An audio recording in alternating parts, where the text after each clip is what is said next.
Hey people, good evening. Actually, good evening. Yes, wow. I'm here in my living room, and yes, I have a video. My monitor's on in the ground. Uh, yes, this is Spirit, and today is December 30th, 2024, and the time here is about 9:40 p.m. Yeah, I fell asleep. And my little boy is right in front of me. Let me show you my little boy, my little fur baby. Look at him. My little boy. I love you, Lavin. Yeah, I love you. Yeah, I just put him on the sofa. He was curled up on the floor. And Mama Bear did not want him to stay there. I wanted him to, well, he does like the coolness of the floor, but yeah, I want him all cozy on the sofa. Yes, so how you all doing? Yeah, I fell asleep and I was thinking that it was more hours ahead. I thought it was, early this morning. I thought it was the 31st. But no, it's still the 30th.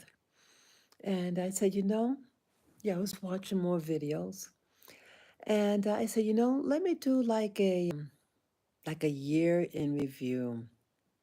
Yeah, this is the end of 2024. And yes, I'm here in Rwanda, the beautiful country of Rwanda.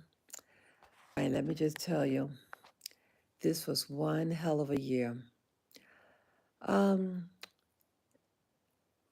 what I want to speak into, I want to speak into that 2025 is going to be a fantastic year for me and for you also. Yes, may be an excellent year for us, no matter what's thrown at us. Yeah, I learned earlier today. Um, yeah, I heard that uh, Jimmy Carter passed away. Jimmy Carter was according to this, the 39th president in the U.S. Yeah, I was a teenager at the time, and I remember Jimmy Carter. He was on Saturday Night Live. Yeah, back then, yeah, he was sworn into office in 19. Hold on.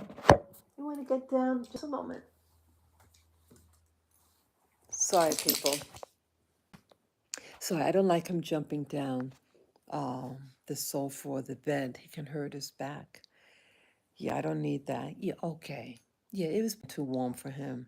See that Mama Bears always want the little babies to stay warm, but sometimes they want it a little cool. Just as long as he's happy. Oh yeah. Yes, the first thing, yes, my condolences to the Carter family. Yeah, Jimmy Carter passed away this past Saturday, so that would be the 29th, December 29, 2024. He was 100 years old. And yes, I remember Jimmy Carter. So I was about, let's see, the 77. So I was mm, 14. I was 14 years old. And I was in high school. And I remember him. And he was a guest on Saturday Night Live. And I remember he had a daughter.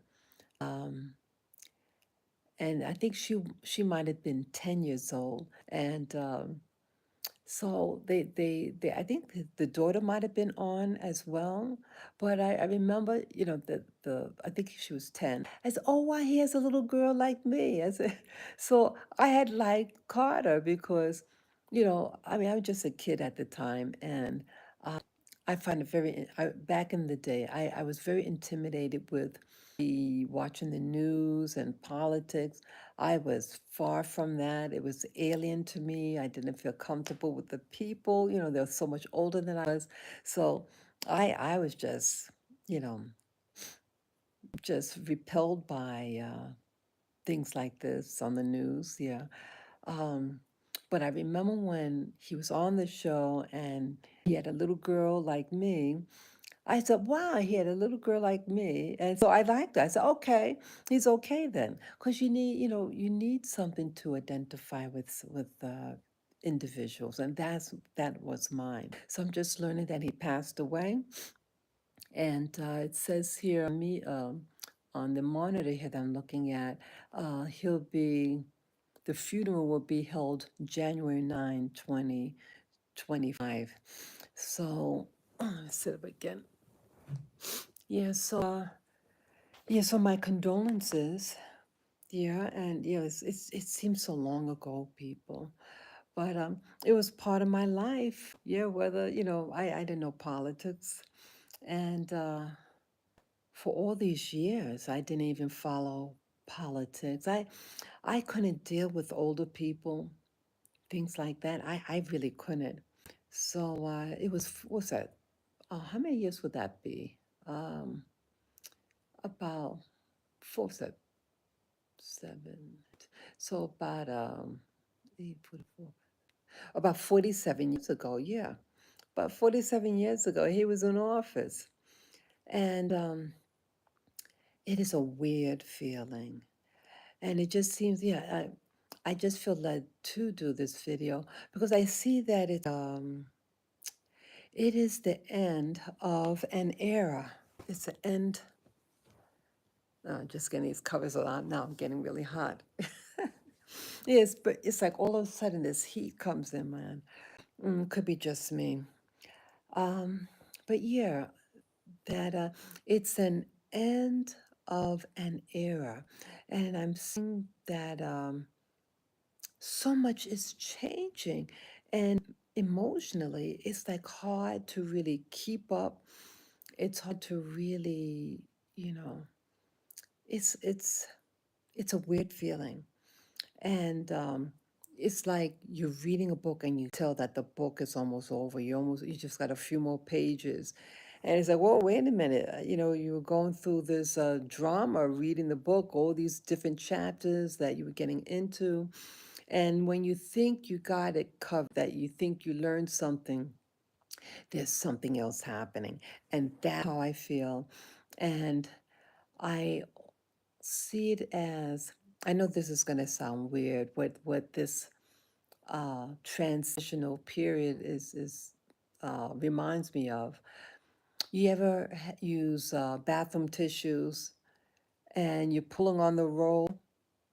Well, when it's a fresh roll, and back in 1977, for me, the roll, when you pulled on it, it was kind of hard to tug on, and it moved very slowly.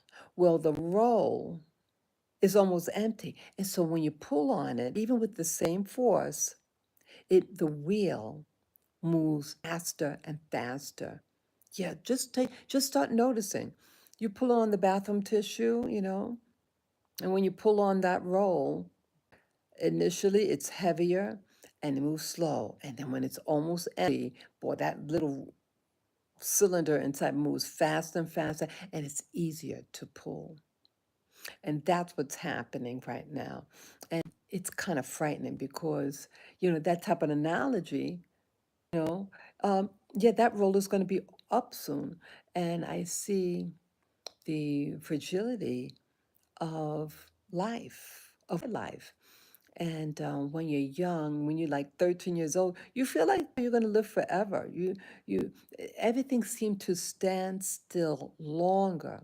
Like each phase in your life, initially, that stage lasts for quite a while. So for me, really, I would say from, mm, I would say like from 1980 to, let's say, close to 2000, things seem very, the same. Emotionally, physically, everything seemed the same. And then I would say from like 2000 to now, It's been changed so quickly, especially the last 10 years. So that would be, let's see, 20, 2014. From 2014 to now, it has been that roll, that bathroom tissue been rolling very fast, especially the last 2 years. But the last 10 years, that's when I really started seeing things change. So, what type of things have changed this past year? Oh, okay. Let me see. Yeah, I was watching a video yesterday. No, no, it was early this morning. See, I keep thinking it's really, but yeah, I learned that boy, there was a young actress who passed away in, find out 2009. Yeah, back then, 2009, I was still in school. I was still in college, and I didn't follow a lot of social media. And again, I don't think they had YouTube yet in 2009. But see how things have progressed. But yeah, there was it was a YouTube. Um, I wasn't as much to social media because I had a lot of schoolwork to do, and it was just maybe the weekends, Saturday or Sunday. One of the 2 days I might just do nothing, just relax, take a day off from my schoolwork, and excuse me, and just watch some online. And back then, I was watching a lot of religious. Yeah, I was into religion back then in 2009. Um, and so a lot of the programs I watched was on Bible prophecy. Yep. Boy, there are some prophecies now or something. Some things are just, but yeah. So, so I used to be into the church and religion.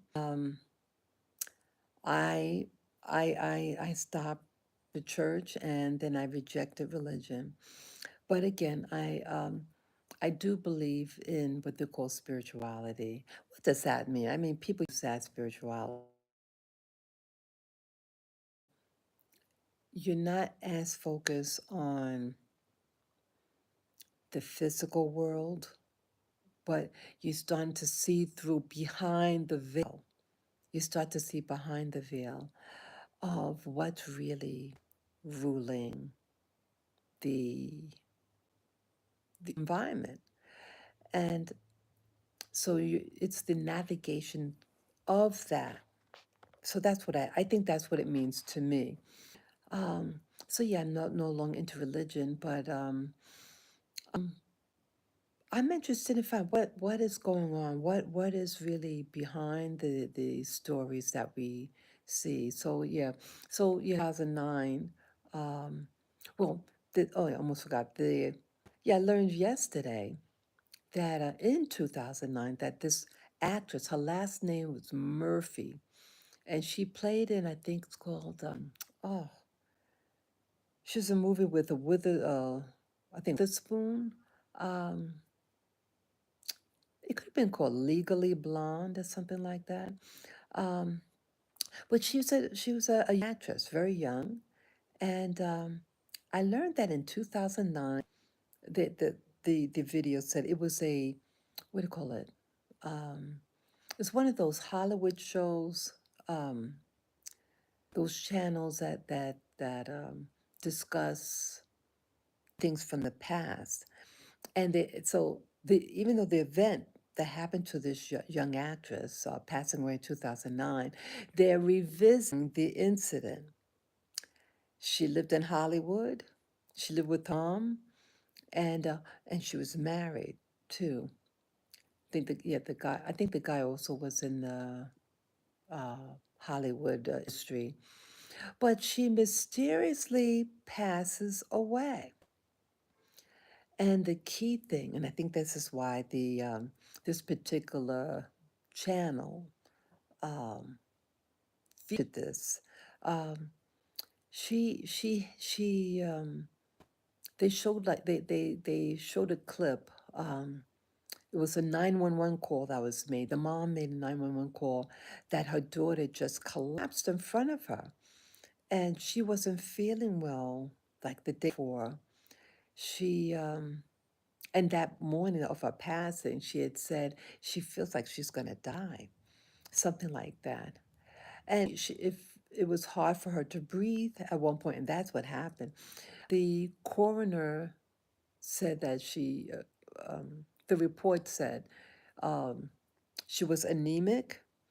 Um, she took a prescription toxic levels or toxic combination of prescription drugs and pneumonia. See that key word, pneumonia. Yeah, all these things, like you're going to start noticing, but like a lot of things happen in life. And when they happen, they just events. But when you start seeing a pattern, and that this is why I'm doing this video about patterns, things that keep on repeating itself. Um, so my hearing this story early this morning about this actress, last name Murphy, um, and then in light of the Puffy stories, um, yeah, Puffy had a wife, Mrs. Miss Porter, was it a wife or at least the mother of his kids, um, and she mysteriously passes away. Of what? Pneumonia. Pneumonia was what really, and again, that she's a relatively young woman, healthy. I'm sure has access to, Medicare if she wanted. Um, but it just seems to happen so quickly. Um, and then this Murphy, going back to the actress who died in 2009, um, Miss, Mrs. Murphy, had a husband, and he mysteriously dies too sometime after her passing. I don't recall how many years or months later. He dies of the same type of thing. Oh wow! See, this is what's really I find telling. For it's like a wake up call. I feel that for years things have been going on, and we may not have seen the patterns. And in light of, in light of all these news, and it's like boom, you're gonna start hearing keywords, key things that are happening to people. And at first you think they're not related, and then oh wait a minute, you say, hey, didn't I hear that about so and so or this person, that person? Yeah, you heard right. You are hearing right. And I'm wondering, people, see, this is part of my awakening about things, that life is not what um, you thought it was. I definitely didn't know my head from my elbow when I came of age, 1980. Um, a little frightening. Um, yeah, I'm thinking about that event that happened in 2020 that shook everybody in America, at least in America, where I'm from. Um, it went so fast. So here it was 2025, just 5 years ago. Yeah, so many things I wanted to accomplish in 2020, and there are things that happen and it's beyond your control. That's also what I'm learning. And so sometimes when you try to fight to keep a certain thing, to keep a certain lifestyle, to keep a certain way of thinking, you are forced to change the way you think, the things you do, because there are things that are operating behind closed doors that is beyond your control.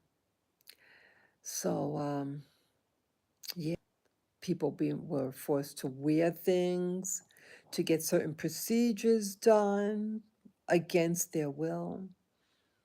And people were, all of a sudden, people are young people, um, young healthy people, and all of a sudden something happens to them, right? I don't I'm just seeing this. I'm this is part of my awakening. Um,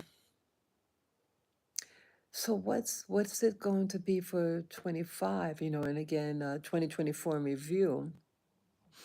Okay, so you had, yeah, moved down here to Rwanda.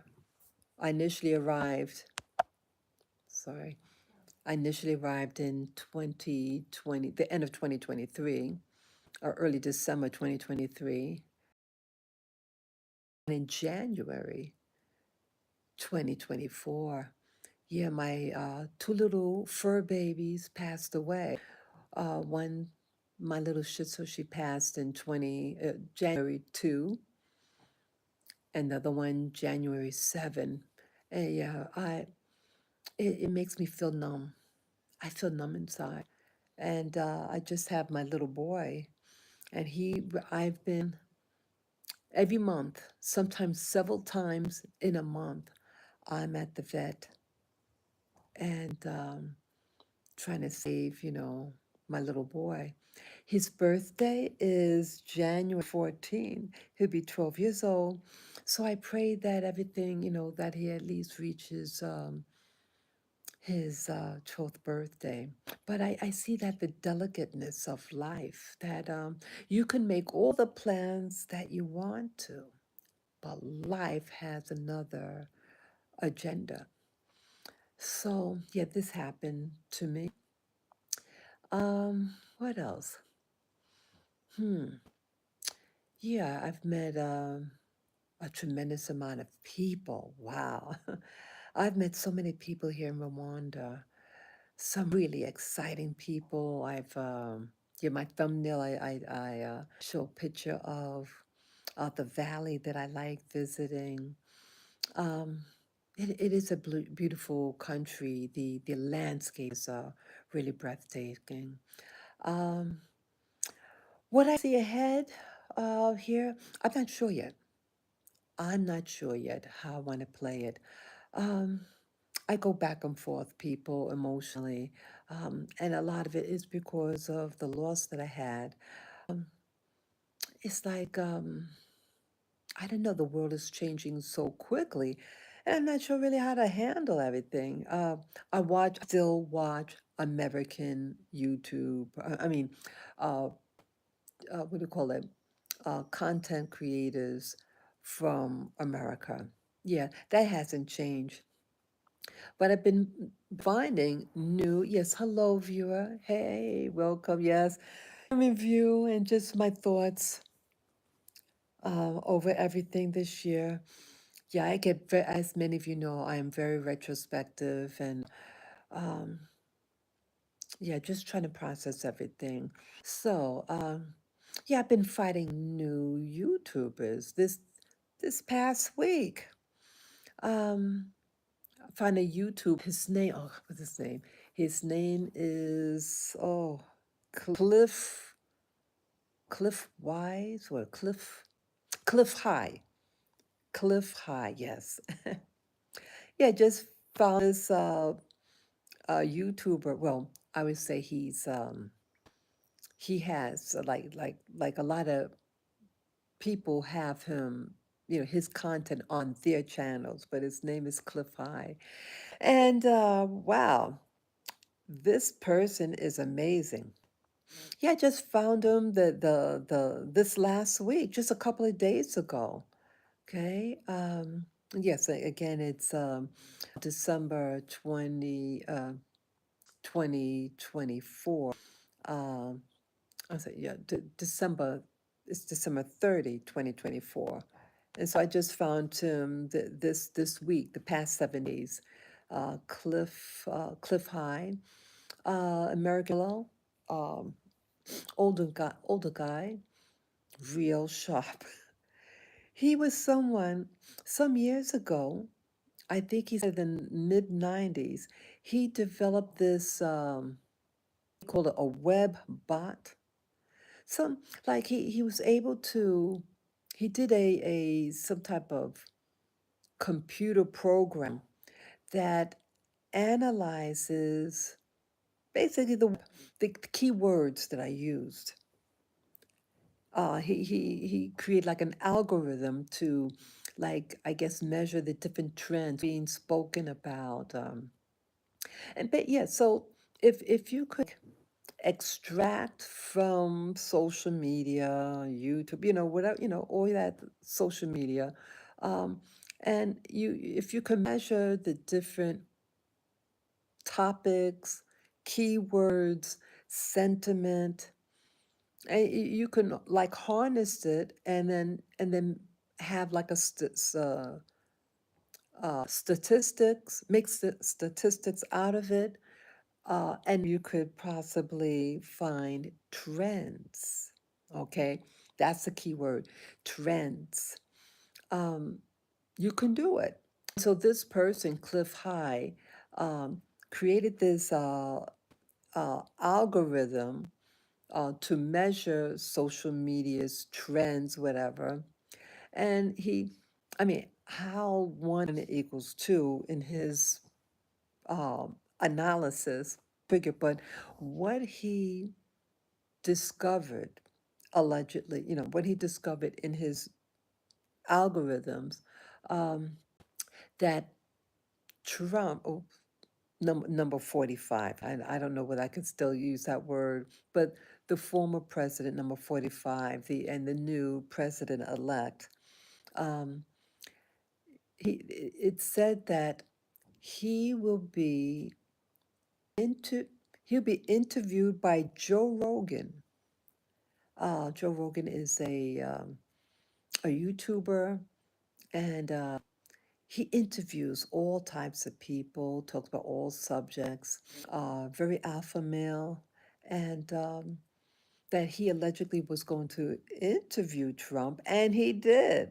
It turned now this thing was determined in 2009. So Trump wasn't, oops, said again, well, number 45 was not even on the table regarding his bid for 2016. Okay, excuse me about that. And Joe Rogan wasn't as popular, he said, um, as he is now. Yeah, Joe Rogan, I might have just started watching him in 2023. So this premonition, this analysis through AI and the algorithms was done. The info came out like in 2009. Okay, so this is a while back. This was 15 years ago. 15 years ago. Okay, and he said that when the two meet and have that interview, it will be the beginning of a particular thing happening. It didn't look good. Something, it's like the starting point of the end. And this is what Cliff High had uh, calculated. And interesting, he is now, number 45 now is going to be 47. And all these people have, people are noticing these different trends. So Cliff High is saying, hey, when after X number of days, a particular event is going to happen, and it seems to be coming to fruition, such as these UFO or unidentified, what do you call it? What's it? UAP? What is that? Unidentified aerial phenomena. Yeah, UAP. So it's UFO or slash UAP, but they seem to want to use UAP now. See, they're trying to trick you, the system. They think by calling something by a different name that is a different thing. And it's all of a sudden now, all these unidentified aerial phenomena, but now they want to call it again on top of drones. And the center of this drone activity, but it's worldwide now. It's worldwide what's happening. But they're saying that this aerial phenomenon, the focal point, that according to some researchers, is heavily focused on the state of New Jersey. New Jersey is a state on the east coast of America, because I'm here in Africa, so some of my viewers might be living in Africa, may not know New Jersey. Yeah, New Jersey is America, United States of America is on the east coast, and yeah, it's a hub of this drone activity, um, and then like being told, oh, you can't shoot at it. If you shoot at it, you are committing a federal crime. And I watched this month in December, seeing this elderly man, a 70-something-year-old man, being handcuffed, and he's very cooperative. He admitted what he did. This thing, they that he was someone was delivering a package to him, and it sent a drone and had it go on top of his above his property. He lived in a residential area, and then this thing dropped like a line or something above his head. Sorry. So he shot at it. Yeah. And then the drone left. And evidently, he was squealed on. And then the authorities came, the police came, and they questioned him. He was very honest about everything. He didn't hide. I mean, imagine people. You're going to change your methodology of delivering packages and all that, and you're going to send something over somebody's house. But this event, though, I have to add, this event happened months ago, happened over the summer in America. So it's not like this month in December 2024. This happened during the summer. But still, it like a lot of things that happen, these things that happen, it just happen overnight. I mean, it's gradual. They got maybe one there, and then it builds up, and so on, and then boom, and that's what's happening. Yeah, so these drones, the focal point is in New Jersey, and I was told in some of the videos that that it's like a ban on, well, they're not allowing drones to be used in this radius of New Jersey, and you better not shoot at. Uh, why all this protection? Well, it seems like some of the stories that are coming out, that I think Cliff High could have also discussed this also, the drone. Yeah, yeah, Cliff High does talk about these flying things. He is a potty. He has a little potty mouth, but I think he's cool. I like his delivery, a little sarcasm, but he seems to know what he's talking about based on his research. He notices trends, okay? Um, so it, I heard some news that allegedly that this some of these, there's missing this missing this is something that is radioactive, and it's missing according to law enforcement, and they don't know where it is. Some there was something got put into something, and then they called it that it got lost. I mentioned that a couple of videos ago. That they want to call it like that something is lost, and then they stole it, and it's radioactive. Um, they're suggesting that some of these drones, as they're now calling it, UAP slash drone. See, they don't want to use UFO because see, they want to change the way that you think about these flying uh,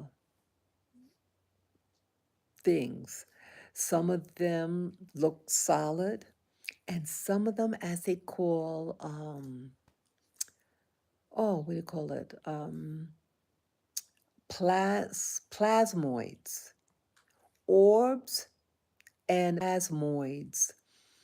And another YouTuber that I just discovered this week, I should say last week because this is now a new week. Last week, late last week, his name is John D'Souza. John D'Souza. He is a former FBI person. I think he's retired. Yeah, he's retired. And his work, he's pretty good too. And he talks about, yeah, he made a book. He wrote a book. And he exposes a lot of things about, I guess I don't want to say prophesy, but he talked about that there were these like false flag type of thing that's gonna come about. Yeah, his work is pretty current right now. He has a book. I don't remember when the book came out, but he has a book. John D'Souza, former FBI, and he's writing about a lot of the things that he experienced, um, and he talks about these we call these false flag type of thing that's going to happen. So I find that very interesting. The false flag that they wanted this project Blue Beam and this project that's something else, similar name. Um, but basically, they like either they're going to have like a false, allegedly a false alien invasion, alien meaning beings from other worlds or dimensions, or what was the other thing? Or the false Messiah, a Jesus, a savior character coming from the sky. And it's like a blueprint. And I see this happening, you know. I it's really something that all these videos are being referred to me on my channel, for my, recommended videos. Um, I could see that happening. It's like they're throwing people in chaos, confusion, and fear. And you see how they're doing it in stages. I think it is a psyop. Why would you have all these things flying over your head over major cities like the East Coast in America? And then, people calling, people have their cell phones taking pictures and look bizarre. And then, oh, you can't shoot at it. You and then they claim they don't know what it is. And not doing it. It's oh, don't worry about it. It's not going to harm you. How do you know that's not going to harm you? How do they know that? They know what's up, and they want to keep you in the dark. And I feel that all these things are happening in stages, and that's what I'm feeling in my bones. I'm seeing trends, and it's like birth pains. See, they do use the Bible as a template of what is to come. Yes, I used to be a Bible reader. I used to be into the Bible, into religion. I was a Christian, but not anymore. But there is wisdom in the Bible. So, you have religion, you have the institution of religion, and then you have the scriptures. And if you can study the scriptures, because yes, in my opinion, the Bible is a blueprint. It is a program. It programs the way you think. It programs how you're going to feel about people, how you're going to treat how genders, men and women treat each other. Um, one religion is better than another religion. It gets you. It divides. Religion, in my opinion, divides people. And but the Bible also has wisdom in it. And the Bible also has what you call prophecy, the book of Revelation. It's like a blueprint. It talks about like a mass delusion that people are going to be exposed to something, but it's not real. A mass delusion is going to subdue people. And I see that happening, people. I see that trend happening, that people are being captivated, and it's happening like birth pains. The Bible does talk about birth pain, that like it's squeezing spiritually upon us. And the pain of birth pains, it's happening more intense. And then some, what happens in birth pains, you have a delivery. What's going to be delivered? That is the question.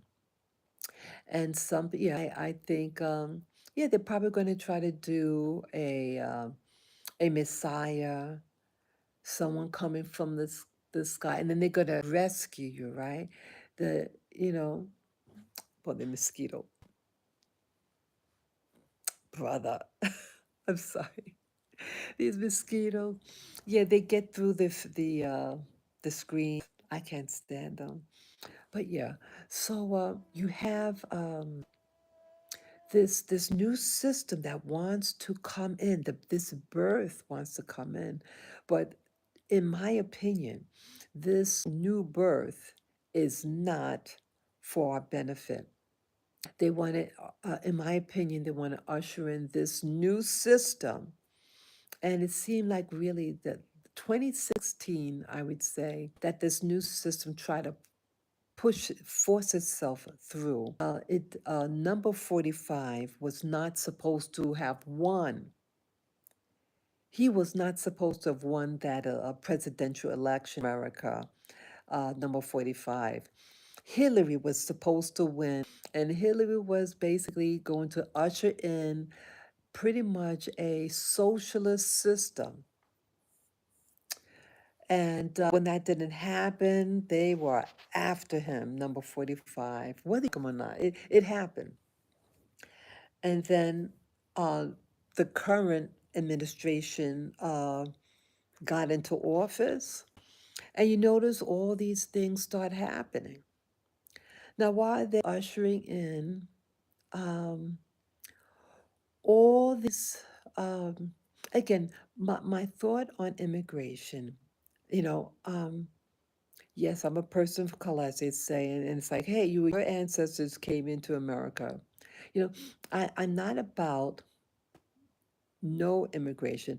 I'm against illegal immigration. I'm against someone that's jumping the line. I'm against anchor babies.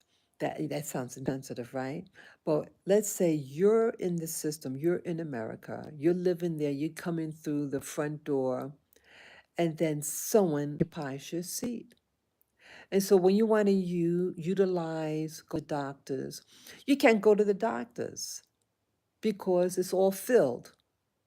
And it's a system being played to no longer really service its citizens or legal residents, and they are showing favoritism to people who don't have two pennies to rub together. And you are stuck with the bill. They are given uh, priority with these loans, business loans, given housing, free housing, etc. And you're funding this. And remember, New York City got hit hard with that event that happened in 2020 from that uh, pathogen that was presented, and people's rights were taken away. People were purposely frightened, and you couldn't be with your loved one. You had to put this device on your face, and so you couldn't even breathe. And children couldn't socialize anymore, and children were frightened. Where I lived in New York City, I lived in the heart of New York City, in Midtown Manhattan, in New York City. And there were 3 suicides that happened in my neighborhood. Yeah. One, a little child. This was that Miss USA jumped out the window. Yeah, that young woman. And right across the street from where I live, literally across the street. And then this elderly man. All this thing, it was to frighten you. And it's a plan. They had a plan going on, people. Yeah, that started that was 2021 when that happened. Yeah, so 2020 they put in this scaremongering, and like 2021, yeah, fear. It was a lot of fear that happened, and people being beat up if you looked a certain way. If you looked like what you call East Asian kind of looking person, you were a target. Also, if you looked like you had some money, if you're a white person, you had some money, or they just assume every white person got money, you were a target. I was a target too. Yes, I was. Yes, so several attempts were made on me, and one was an actual attempt, an actual assault on me. Yeah, that happened. Uh, I think it was could have been 2 years. Let me see. Either it could have been 2021 or 2022. I think. Uh, yeah, I think it was 2021. Yeah, I got assaulted. It was the day before Thanksgiving. The the the police, let's see. Yeah, the police in New York City were told to stand down and don't get involved in any things that happen in this city. Yeah, they were told to stand down and just let it happen. A lot of the things a lot of the social things are designed. Things happening behind closed doors that are allowed to happen because decisions are being made behind closed doors, not to intervene. Here in 2023 and this year, 2024, New York City, where I'm from, reached its peak of puke. You had these illegals, and again, some things I start to wonder: are they real? Are they really happening? Is it staged? That's what I mean. Is it being staged? Um, yeah, the video of a group of migrants near where I used to live getting beat up. One thing in New York City, the cops don't play. And why would they let that happen? The police, they come right away when a cop is in danger. Like when I got assaulted in the street, um, the cops have this like a walkie to something like I think they have like on their collar, and they press a button, they talk it, and boom.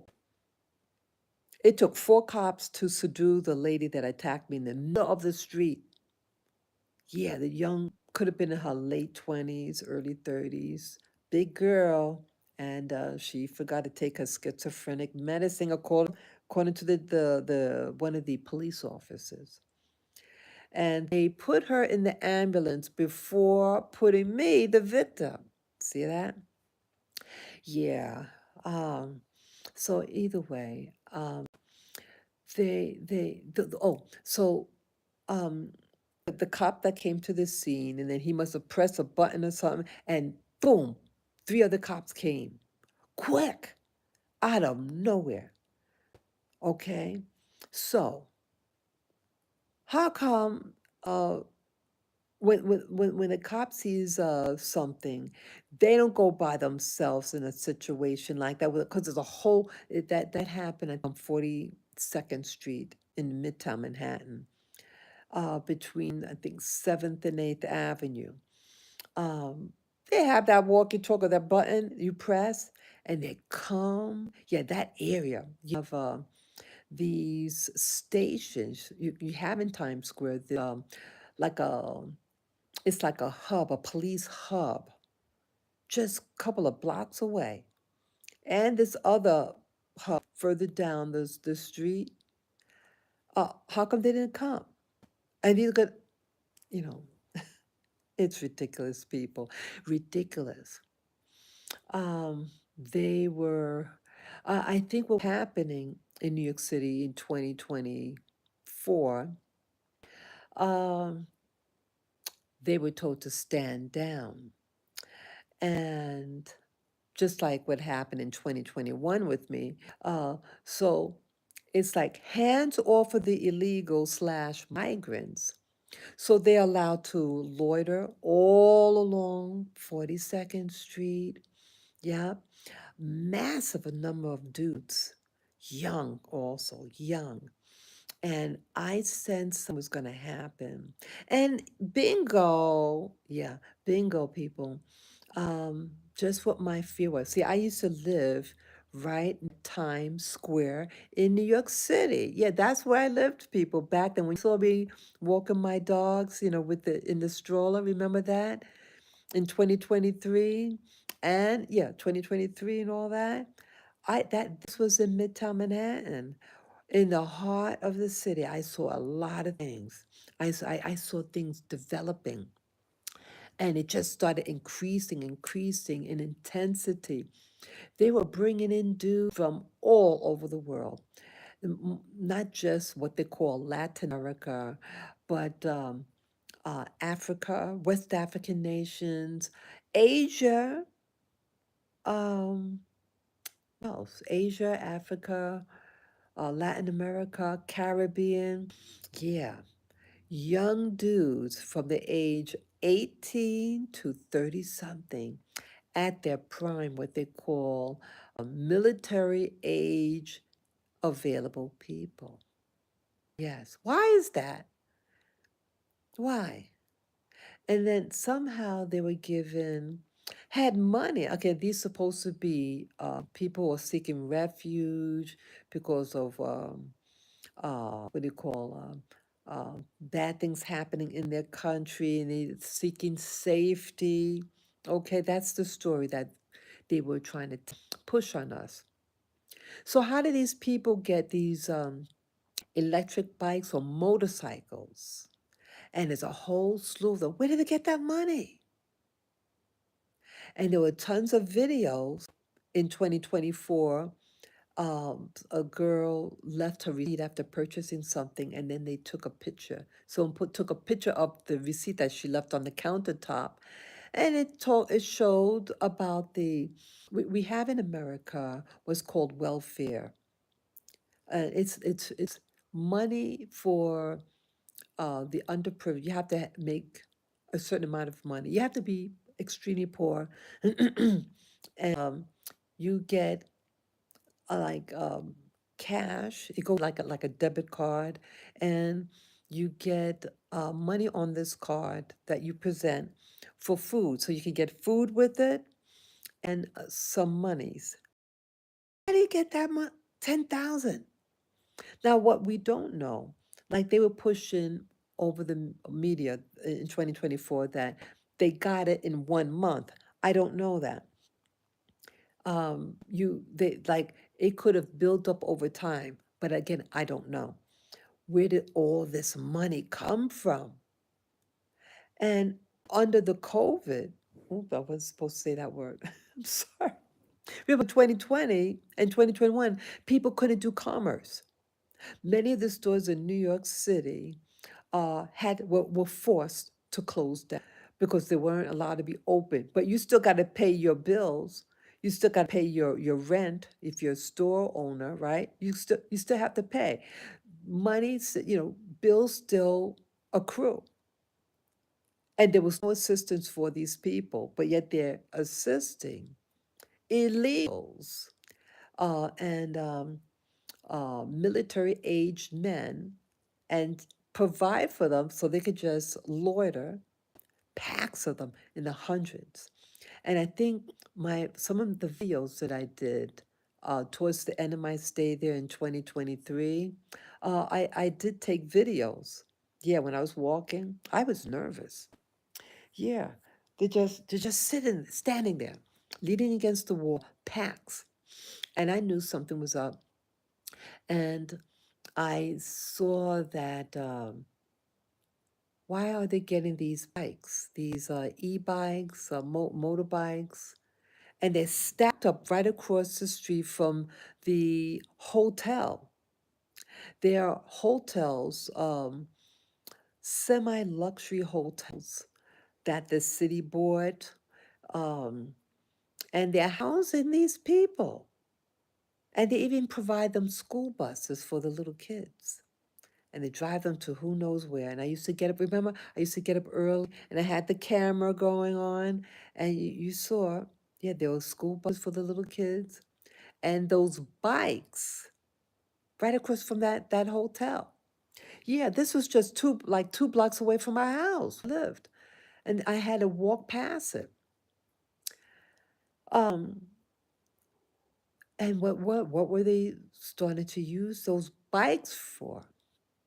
Well, they were using those bikes to rob American people. He had a video that I saw in 2024, a woman and the bike, the guy in the motorbike from behind her snatches her purse.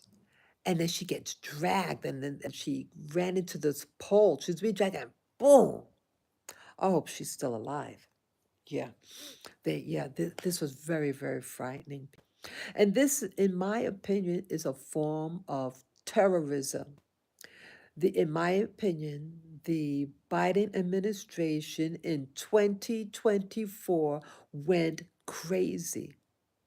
The Biden administration, in my opinion, went crazy and sorry, weaponized these migrants, provided them with ammunition to harm its people, its citizens, its legal residences, and it choked the life out of its people who served their country. Uh, yeah, they were even helping the veterans. I am a veteran. And so they were giving away, like giving away. Where did this money come from? Because again, we had the thing that happened in 2020. Businesses were falling, and in clusters. And people were sick. People got sick. And then businesses just had to close shop. So not only did you lose your job, but businesses were collapsing big time. And then, so now 2024, 2023, 2024, it reached its maximum. I'm sorry. It's a little dusty in the room. I'm sorry. Um, yeah. So it's like, again, all these trends, these things are by design. So the migrant situation in New York reached its peak um, during the late summer. And then bingo, another distraction. Guess who won the key to the city in 2023? But Puffy himself. Puffy got the key to the city. You don't think the mayor knew about the history of Puffy? Yeah, Puffy is from New York. And remember the deaths of all those people at City College was promoting an event that was to raise money for AIDS or something.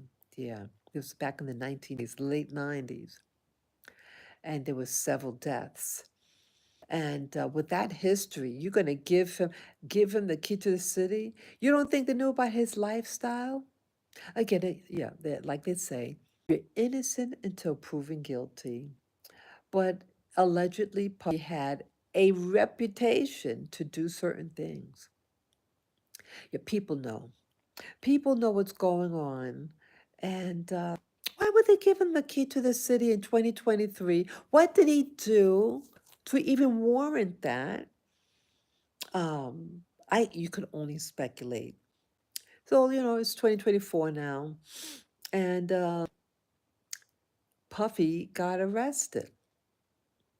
And this was an extremely big distraction to you people. Yeah, I I got glued on it. I admit, I first started watching this story. Also, I saw something. What's his name? What's his name? There's a comedian. He was on Club Shay Shay. He was on Club Shay Shay. I forget. Cat Williams. Cat Williams. I like his humor. He's a very, very talented man. Um, but yeah, he did a video, an interview early 2024. I think it aired in February 2024, around that time. And I saw it a little after. I might have saw it in April of 2024. I've watched it several times. And what did he talk about? Well, he said all lies was going to come to the forefront. It's going to be exposed in 2024. And so that was like, what was that, February? And then Puffy, he gets arrested. And, um, and that's where I started to learn about the history of Puffy. I know I'm from New York City, but I did not follow the hip hop culture. And I think the hip hop culture targeted people who were like 7 years younger than me when the genre came out. It catered to people who were younger than me. And boy, it's a big big part of pop culture, what they call the hip hop culture. It's very pop culture now. And back in the day, black and whites did not socialize. They didn't go to these parties together. No, they didn't. But then now, it's considered like, wow, to be invited to one of Puffy's venues. Yeah, when I was shocked when I started hearing white men talk about him and that they wanted to go and be a part of this new person, Puffy. Uh, but it looks like that Puffy looks like with some of the news footage that they're showing that Puffy was a bad boy. And wow, why is this happening? And again, you started hearing. So I have to change hand. You started hearing about that's when you're together, or at least she was the mother of his kids or some of his kids. Um, she dies mysteriously. And you start hearing about a lot of Hollywood. Um, Hollywood, the music industry is a part of Hollywood because, music, when you watch a movie, it has a music score. Yeah, these movies have music attached to it, and it um It captivates people. It sets a mood and everything. Um, and now you start putting the pieces together. Don't you ever wonder why in Hollywood um, you had people building these big homes, you know? And I said, it's just two people in there. What are they what do you call mansions? Mega mansions. Who's going to be visiting them? Well, now you're to see. Excuse me. Now you're seeing they build these big things, these big homes, because they're going to have parties slash gatherings. What are these gatherings? Well, it seems like the Hollywood has its secrets. It has occult, has its religious practices slash the occult, um, and it seems to be having blackmail. So they have all these rooms and things to woo people. This is what it looks like to me. Okay, you might have a different opinion, and that's all good. But how I'm seeing, with this 2024 and all these people, what do you call it, in the entertainment business, it seems like it's making sense now. The alleged underground tunnels, alleged tunnels to Hugh Hefner had when he was alive, he had that mansion in the same neighborhood that Puffy lives in, and they seem to be connected. Everybody knows Hugh Hefner. He was the founder of Playboy magazine. It's a sex industry. Um, so, so you have government. Everything seems to be entwined. That's what it's getting at. Everything seems to be entwined. Well, this is an entertainment. What does that have to do with anything? That's entertainment. That's a genre in itself. Well, no. Entertainment seems to be inviting and seem to be the entertainment or the lure of politicians, uh, sports people, music industry, Hollywood, everything. Congress people, senators, everything. Uh, International people, royalty was brought in. Remember about Epstein, Jeffrey Epstein? He was unalived in his holding cell. He was to have a hearing that never took place. Yeah, that was a big thing about Jeffrey Epstein. Well, it seems like the networks with this Puffy thing, it seems like there is a multi network of people. People, let me get some timid. Sorry.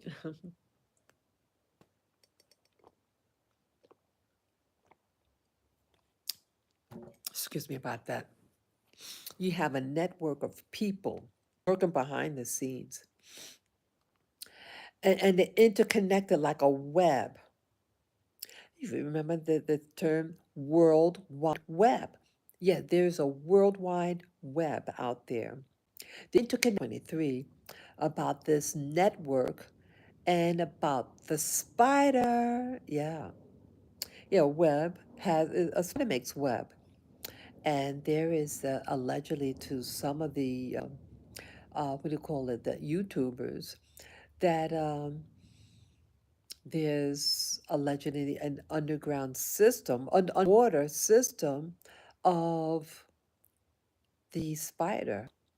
This spider that allegedly controls the web, that controls system, the system of control. So is this called that new term, cabal?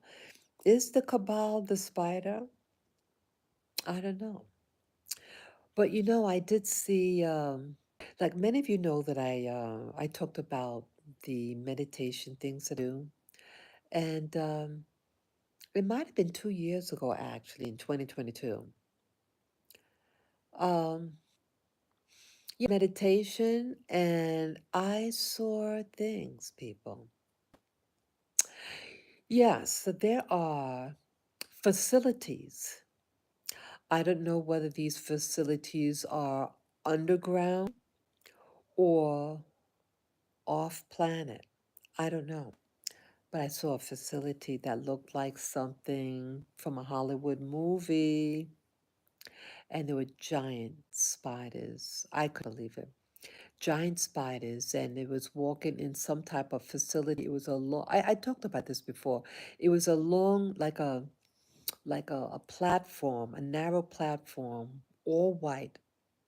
Yeah, it looked white, and you see lights and all, like a technical, like a facility, some technical, like a Star Wars type thing, and giant spiders walking. I think there were 2 rows of them. Yeah, I'm not, I don't remember whether they were walking in the same opposite each other or same, 2 lines, and they're walking, parallel to each other. And on this platform, this white platform, it looked very smooth and clean. Everything was clean. There was an emblem, a symbol. It was a squiggly red line of something, design of something in the middle of the platform. Yeah, uh, this World Wide Web is out there and could be manipulating situations, controlling narratives. um, and I think with this Puffy is part of this massive network of things to control you. So how does it control? Okay. Um, they get you allegedly in a compromised situation. They bait, hey, you come to my party. Yeah, come to my party. And he's pushing his alcohol. Remember, he talked publicly. He was on a talk show a couple years back, and he thinks he's being funny. And yeah. We bring in the women, for strange reason. Women like drinking water, and so purposely make the room hot. We don't have air conditioning, make it hot. So we want to take off their clothes. Boy, he really hung himself for saying that. Yeah, things that he said openly in public. People are laughing, you know, but it's not funny when you get drugged. And so they have the outer party, and then they have the after party, and then the after party. See how it just sucks you in there, and you think that you're special because you're in one of his parties. So what is it telling? Be careful of people who invite you to venues or these uh, private parties, these after parties. What are they going to do? Why do you need to have an after party? Well, there are probably initiations that are going down there, right? Initiations. Um, Nothing wrong having cameras in your house, but let people know. Um, but having cameras in vulnerable situations and allegedly, and the recordings. Why? Well, if this new cabal that's coming into power, uh, and trying to maybe maintain their power or influence, they're going to have a network. And I'm sure that Buffy is not the only one. Um, yeah, people who are controlling him too. Um, yeah, there's a time and season, and it seems like the trend now, they'll lift you up. They'll lift you up, then boom, and they get they get something out of that. The system, in my opinion, rely on this fluctuation of popularity, and then you see their demise. Okay. Um, Also, there seem to be numbers that are like, in all this thing what's happening, you're going to start seeing patterns and names that are repeating, and numbers too. The number 50 is another big one. Yeah, there's a YouTuber that I've been watching, Franchot Pierce. I give him that credit. Franchot Pearson, been watching him now for, I think, almost 3 years. And yeah, he started mentioning recently that this past week, yeah, a lot of things happening. See how this things speeding up. Information. Franchot Pearson, a YouTuber. His channel. His name is Franchot Pearson, but his the channel name is Franchot Blue. So you can see for yourself. He talks about he studies numbers. He's into numbers, and I find it fascinating. Um, but he noticed the trend of the number 50, 50. The number 50 keeps popping up. And uh, Puffy, now he's been in holding for about 4 months. And what did they say? Oh, he lost 50 pounds allegedly. Um, there was, what's that now? Oh, Denzel Washington. It was prophesied, this woman prophesied 50 years ago, he said. Yeah, Denzel Washington just got baptized. See, again, December. He just gets baptized. And yeah, they showed the water baptism, and then he gave his testimony that this lady 50 years ago. He's 70. Denzel just turned 70 in December 28th, I think it was. Yeah, his birthday just came. He was now 70. And he's going to be an ordained minister. Yes, you heard me right. Denzel Washington is going to be studying. He just got baptized into the church, and going to be a licensed, ordained minister. Isn't something? Isn't that something? See?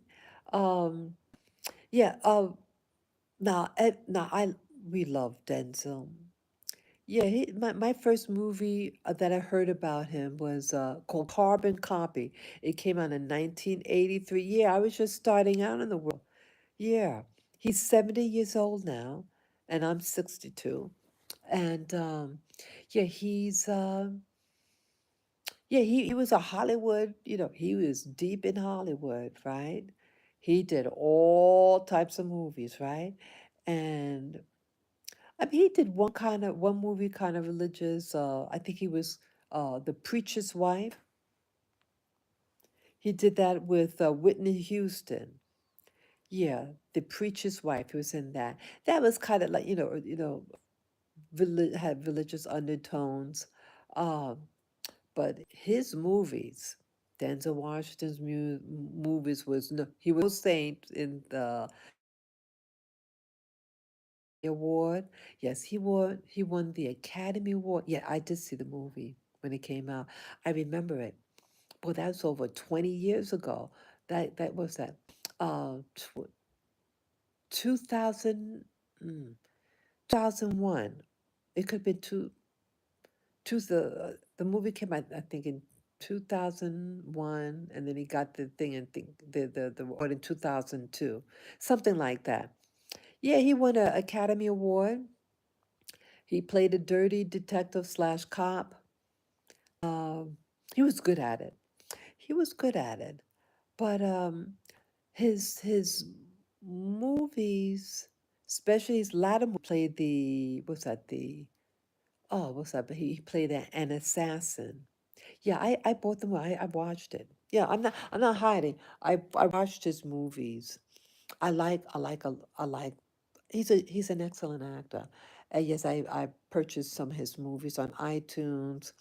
I like the movie Deja Vu. That was great.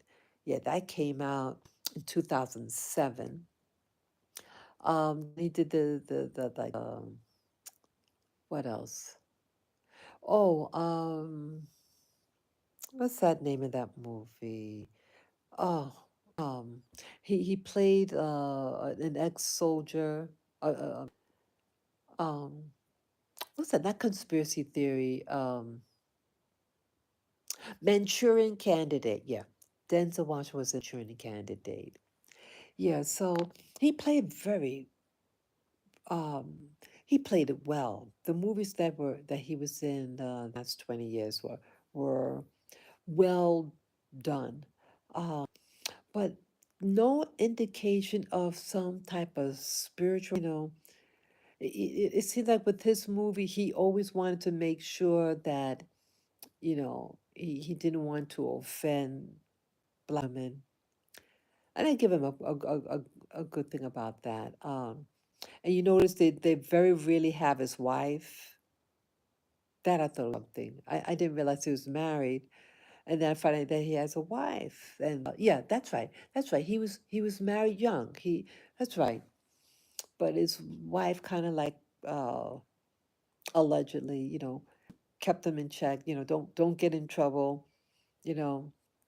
So at least his role, he played it safe. At least that the media didn't find any fodder against him. Uh So yeah, I like Denzel Washington, and I enjoy his movies. And again, I have his later movies when he played a government assassin, and he got like retired. And that one, his last one was that it came out, what year? Two years ago. Trying to remember. Oh, I can't remember. It could have been 2023. I forget. Yeah, I was still in America, so it could have been 2023. And at least I saw it in 2023.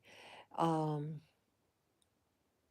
yeah, and that was different. That was different. It seemed like mm, him certainly like he was like more like like the character like a retired person, and he moves to Italy, and yes, life happens, and he witnessed certain things. Um, yeah, it seems like he played his cards safely and to kind of like bow out because he saves people at the end. So it's like you know, and it almost like you live happily ever after the character. And so it's almost like presenting him like live happily ever after. You did your time. Uh, and now you're reaping the rewards of your activities, in the character, I mean, but maybe also in his real life.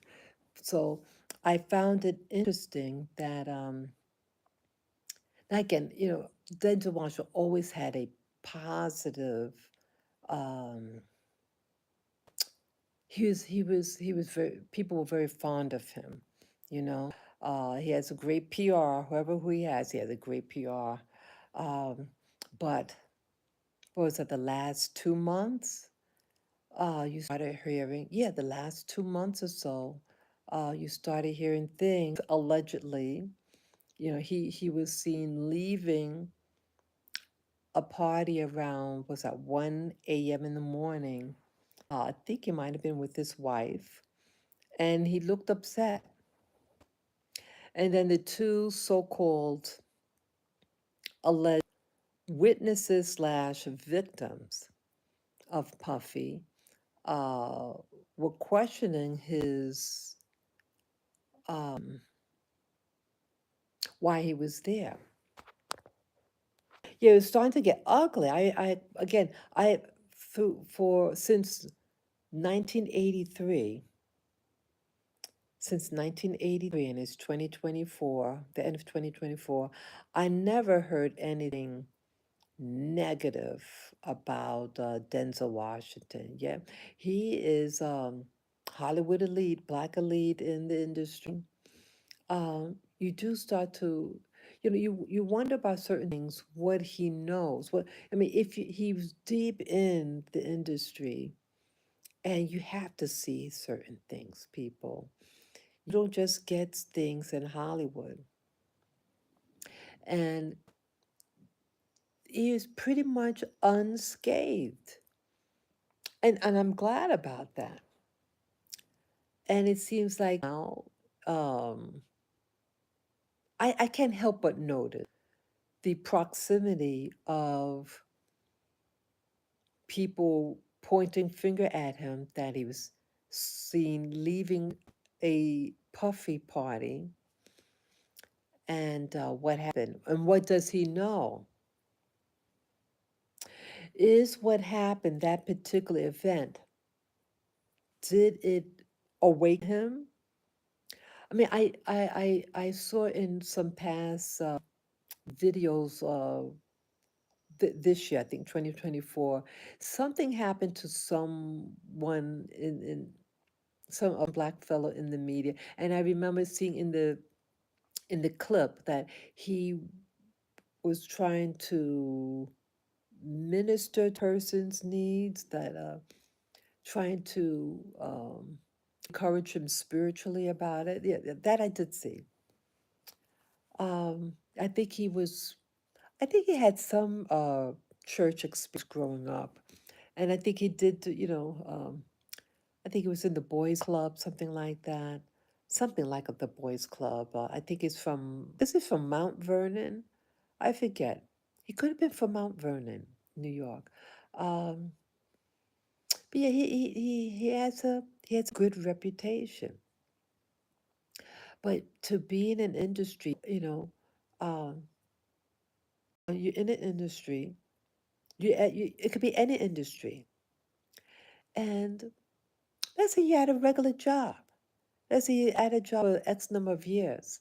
Um, you start to see things, hear things. And if you say anything, you'll be screwed. So, like Harvey Weinstein, you think he's the only one? He's in prison now. And I did go visit. Oh, yeah, when the Harvey Weinstein situation, what I forget what year it was. It was before COVID.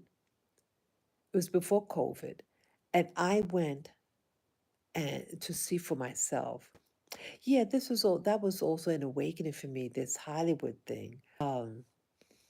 How again? I am from New York City. I was living there at that time, and I wanted to check it out. Who's this Harvey Weinstein? Some of his movies were great. Yeah, yeah. Sorry, mosquito. Yeah, Harvey Weinstein had some good, his production company. He had some good stuff. Yeah, yeah. I have two of his movies, two production of his, not knowing that it was his. The movie Chocolat and the movie Jet Lag. Yeah, it has the same actress in the movie. I love it. I love those. Yeah, I thought it was well done. Both movies. It's a typical Hollywood little, little romance. Yeah, a lot of romance, it's all in fun. I thought, but yes, was Harvey Weinstein's production, company that made those movies. Yeah, I think so. So, oh, why I bring that up? Yeah, so you have these performers who work under these characters of Hollywood, and it's like they build themselves up. Harvey Weinstein was not he wasn't born with a gold spoon. He was not born with a gold spoon, but he built himself up. He had a brother too, and he started out making what we call artsy type films, and his popularity. And it seems similar to like him and Diddy, that that both people weren't born with a gold spoon or luxury. lifestyle, you know. And Puffy was born in New York, I think. Yeah, born in New York, and had the family had trouble beginnings. Father was the drug industry, and then when the father got unalived, um, he and his mom moved to what was that I think Mount Vernon? Mount Vernon. It's just above the Bronx, just above New York City. And yeah, you have a lot of blacks and West Indians that live there. They have big fancy houses. I had up there. Um, yeah, a place where they have a lot of black people that have some money, but they're still underserved, in my opinion. Man, don't. If you get a taxi from there, watch out for your life, man. Yeah, I had to went to a party up there, and yeah, even though they, have blacks there with some big, big, big, big homes up there. Uh, Underserviced still. It's like I don't understand why in America you may have black people that live in a private home, but they're still underserviced and still inadequate, like transportation systems, food. It's just slop, in my opinion. It's slop. I don't like it. I don't like that about us. Um, we could do so much better.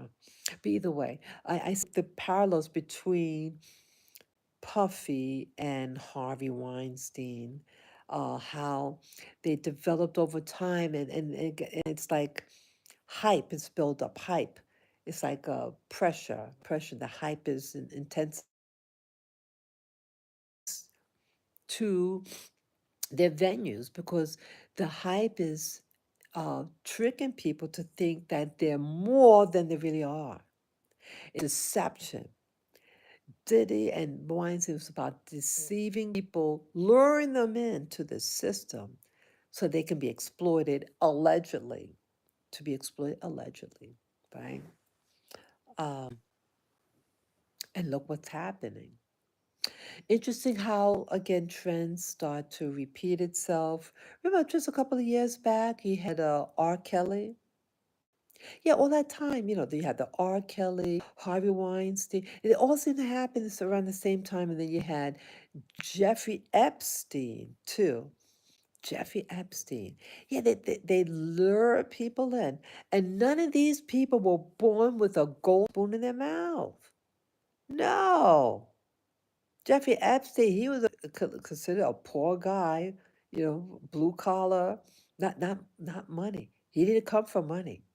But somehow they get connected with situations, people, and this network. I believe all three, these people. So whether it be Jeffrey Epstein, Harvey Weinstein, Puffy, you and there has to be more. It's a network. It's a web, the World Wide Web. And I saw in that vision, I did that meditation thing. And I remember other YouTubers, this YouTuber talked about it, about the spider that she was seeing remotely or something like that. Um, a system. Yeah, I think it's a system, all right. I again,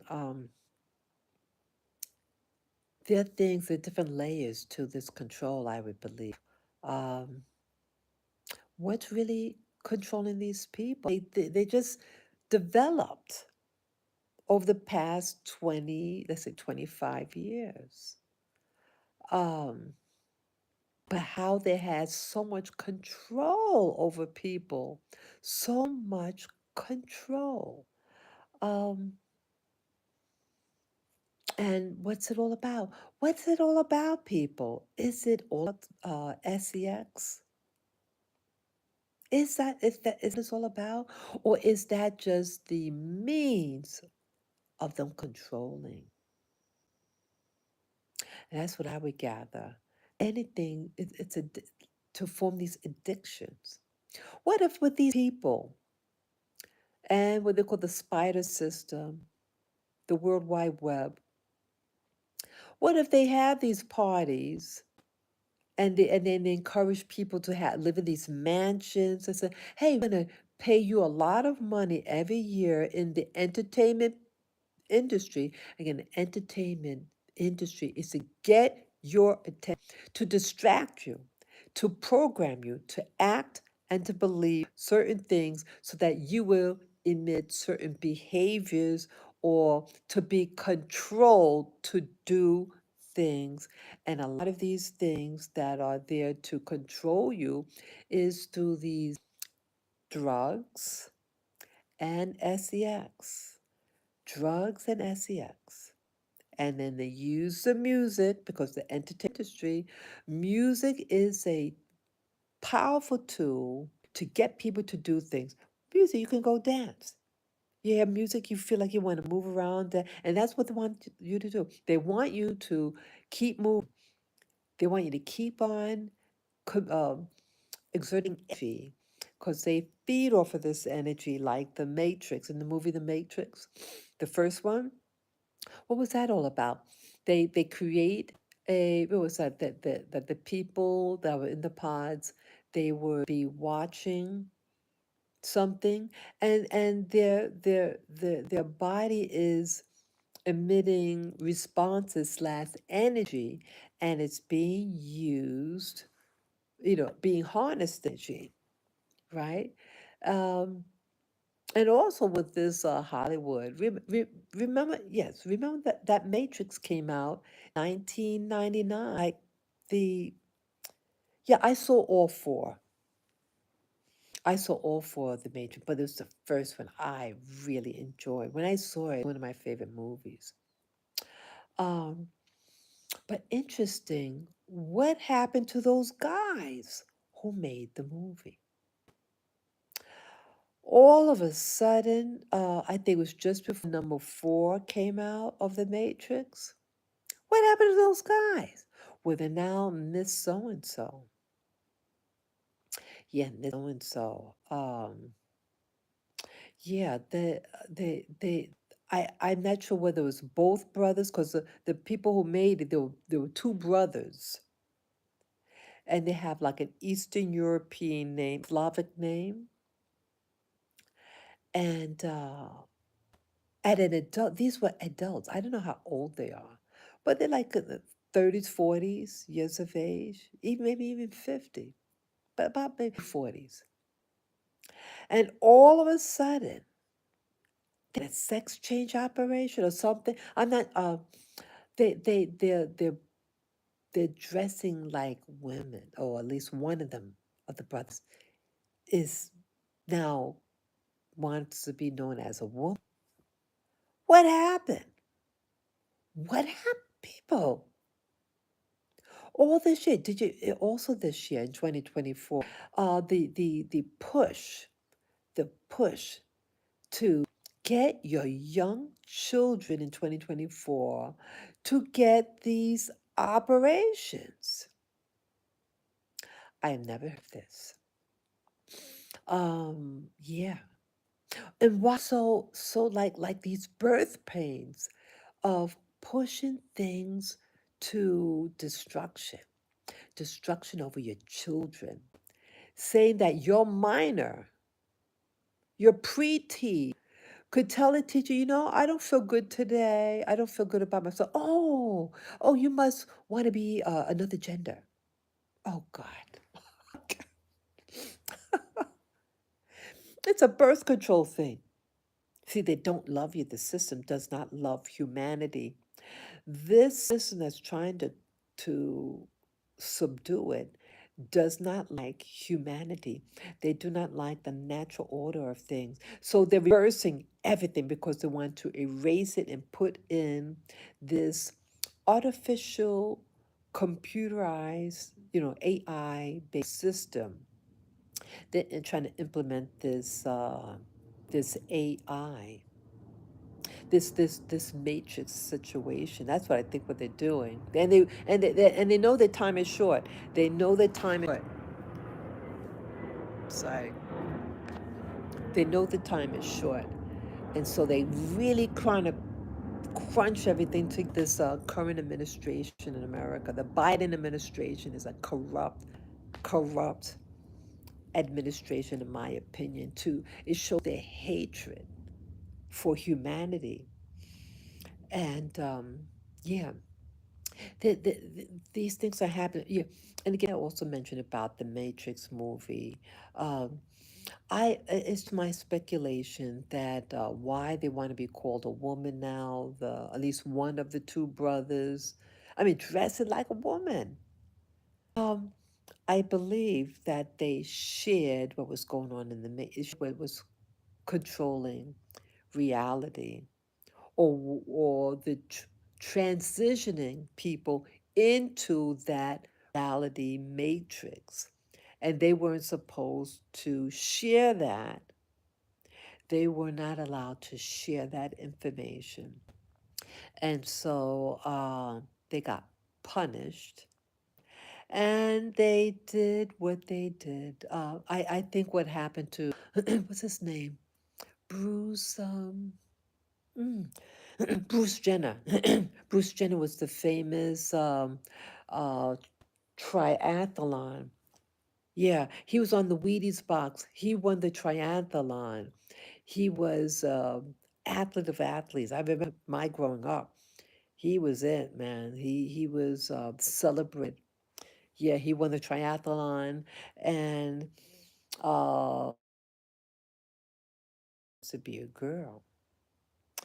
People, people, do you think that's normal? You live in a lifestyle, and he claims that he wants to be a certain thing as an adult. This is really they had it seems like that there is a technology that could alter the way you think about yourself. But he claimed that he felt this way for a while. And I'm thinking what I mentioned about that guy Cliff High, who created that software that could measure the different, set up algorithms to what the trends are, and to be able to like predict the future about a certain event. And his certain event was regarding uh,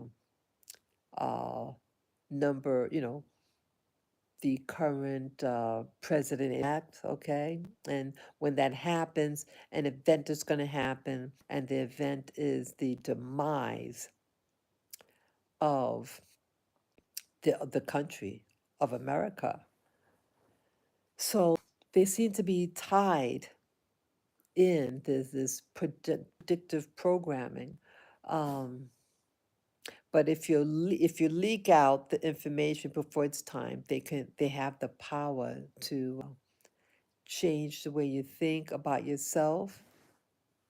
So I don't think it's an accident. Bruce Jenner, again, he could be what he want to be. And then the person who made the Matrix one, I think they were. I think what happened, they were supposed to give the information, and yeah, it was a very successful movie. Wow. Yeah. Also, what happened last was it? Oh, what year? Oh no, that was 2023. Yeah. Um, yeah, what's happening now? Or yeah, these different trends that are happening.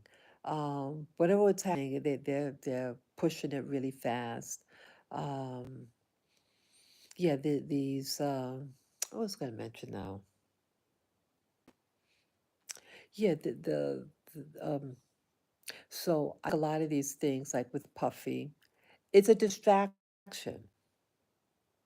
And it's in layers, these distractions, the crisis, the migration crisis, the Buffy situation, um, and now this UFO stuff. Mm.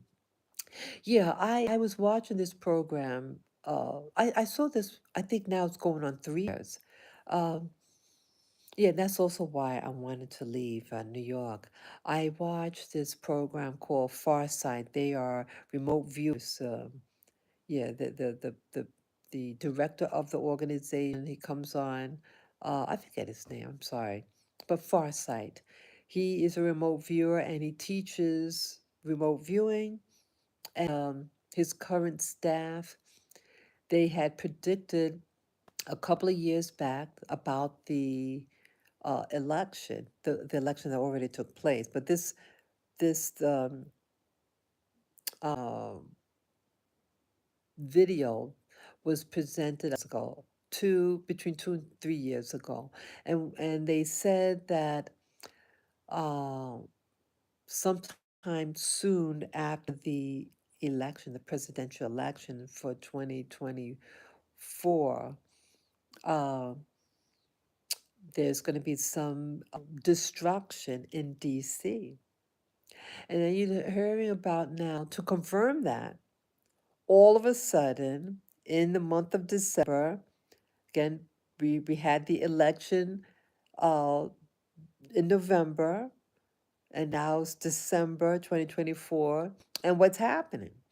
You having a large number of distractions.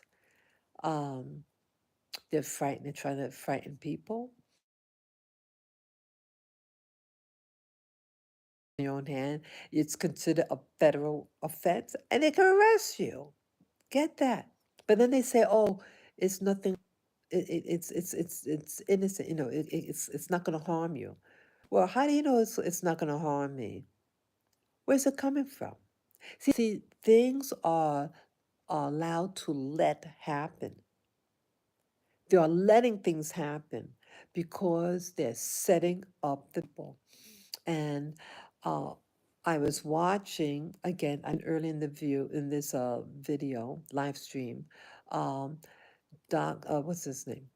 John D'Souza, the former FBI, and he has a book out that came out, and he shares about this illusion or delusions that they're going to be initiating to deceive the public. And again, I talked about early in this live stream about, prophecy in the Bible, Christian Bible, about people uh, falling into delusions and believing them. And but it's not to your benefit.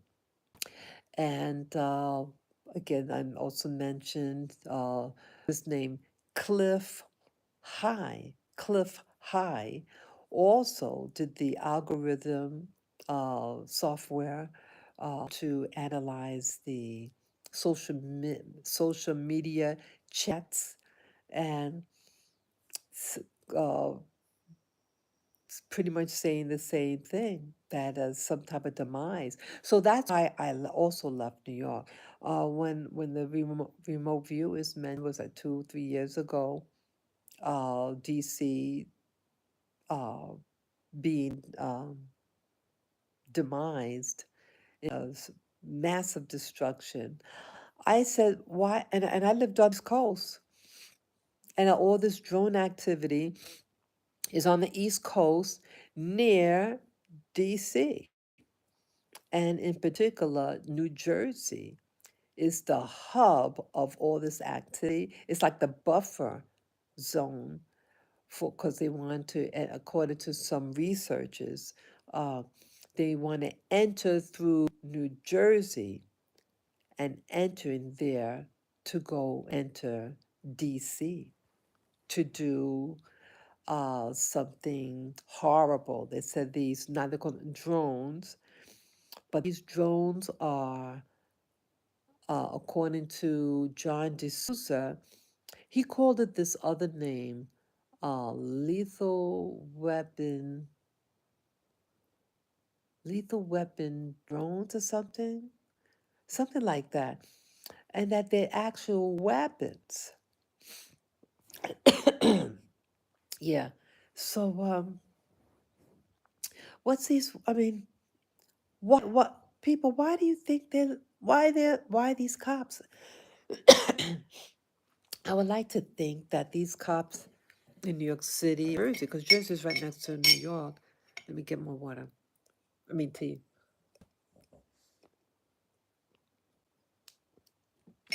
Sorry. Yeah. Why do you think mm, something is up, people?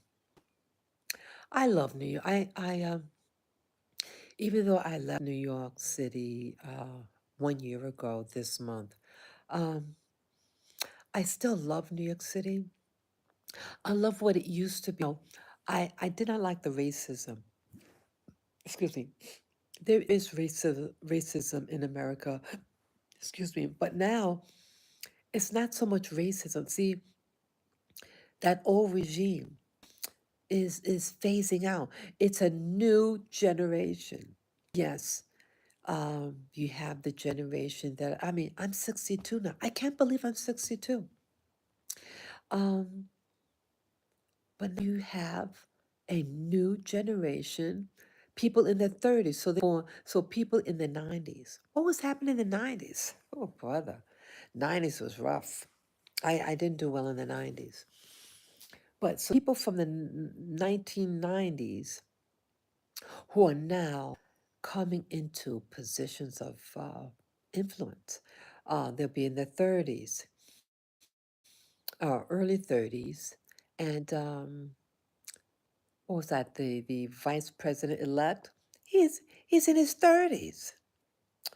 And people, I say it now. Now, I did vote for the person who won the president elect. I did vote for that person. But, and I said before election day, I said, but I have concern though. Um, I have a concern about people who are surrounding him. Um, I don't think he should have chosen. I don't trust the person who's will be his VP. Um, it's all in your face. It is if you know how to read it, boy. Um, and again, it sound nice. Um, it doesn't sound nice, but there are a lot of things that don't sound nice, but it's true. It's true, in my opinion. It's not by accident that he was selected. What's his Vance? I don't trust Vance. Um, I see him as the little. Now he's highly intelligent. It's not about his ability, but I don't feel safe with them because it's like a little greenhorn getting into. I think he's going to be a bully. And you say, well, Trump is, oops, not supposed to, the president-elect is a bully to many people. I mean, many people believe that, right? And he's always, number 45, always been what he is. He doesn't pretend to not be. He is what he is. Um, but I, with number 45, what you see that's what you're going to get. I've never felt fooled by him. You know, he is what he is. He loves the limelight. Bingo, right? But this Vance uh, is following like same footprint as Obama with regard to um, humble beginnings, allegedly. Very humble, and he goes in the military. Um, he becomes a lawyer. Yeah, he has a sharp mind. Okay, he has a sharp mind, uh, and I know he can accomplish a lot. But I see him as a little greenhorn, and that if you give him the steering wheel, this guy is gonna go to some faraway place. He's gonna make you think he's going around the corner, but no, this guy's gonna go to China. Um, he's going to go way off the path, I feel, in my opinion. Okay, it's just an opinion, not an assertion. Um, I I feel uncomfortable with what I feel that he's going to do. I feel, oh God, I feel it so much. Yeah, it's just what's that? 7.2, about 3 more weeks to inauguration day. Just 3 more weeks about, and I sense chaos. I sense chaos, and yeah, he came out of nowhere. He got a book, and it's the top seller. People, I mean, again, I'm not trying to just be uh sound jealous or contemptuous and things like that. No, I'm that's not. But I mean, all things being equal, um, he's not known in the general public. It's not like there was a big push for him, and and he's been on talk shows no, it wasn't like that. Never heard of him. But he got a book and it shares about his life, how he overcame stuff. That's nice. That's nice. So anyone could become a lawyer, and then you just write a book about how you empower and stuff like that, and then you elected for VP. Please, it's phony. In my opinion, yes, I think he's highly capable. It's not. I just don't feel comfortable someone as young as he is to be. And I think they chose him because he's that young. So, sense this is what I sense. They purposely got or tricked Trump to elect him, to select him, and they wanted a young person because um, something might happen to number 45, the president-elect for 2025. I think something's going to happen to him because he is 77 or 78. Okay. And uh, it was said according to the remote viewers, his health there's some underlying things that are going to develop, and as you see with the powers of the cabal, that they have influence over people's health somehow. Like in Hollywood, all these performers seem to be dying of the same thing, pneumonia and other alleged things, other um, uh, health of concerns of them. It's but the pneumonia things are coming up. And so if they could do that to these people in Hollywood, they can also do things like that to people in government, right? And they don't want him in office. And I feel that they're gonna yeah, it's been some talk in the media um, that he may be unalived. Um, I hope I'm wrong. I actually like him. I mean, I was not a fan of his growing up. I remember him from the early 1980s, so a period of 40 years, about a period of 40 years, he's been in the public media, New York media, past 40 years. He's been the same person. The only thing that I would hear negative about him is his hair. So for 40 years, the only thing that I heard his hairdo. And that was it. That was it. And yes, he had a divorce, a bad divorce. But but since 2016, I say I kind of like him now. Um, he's from my hometown, and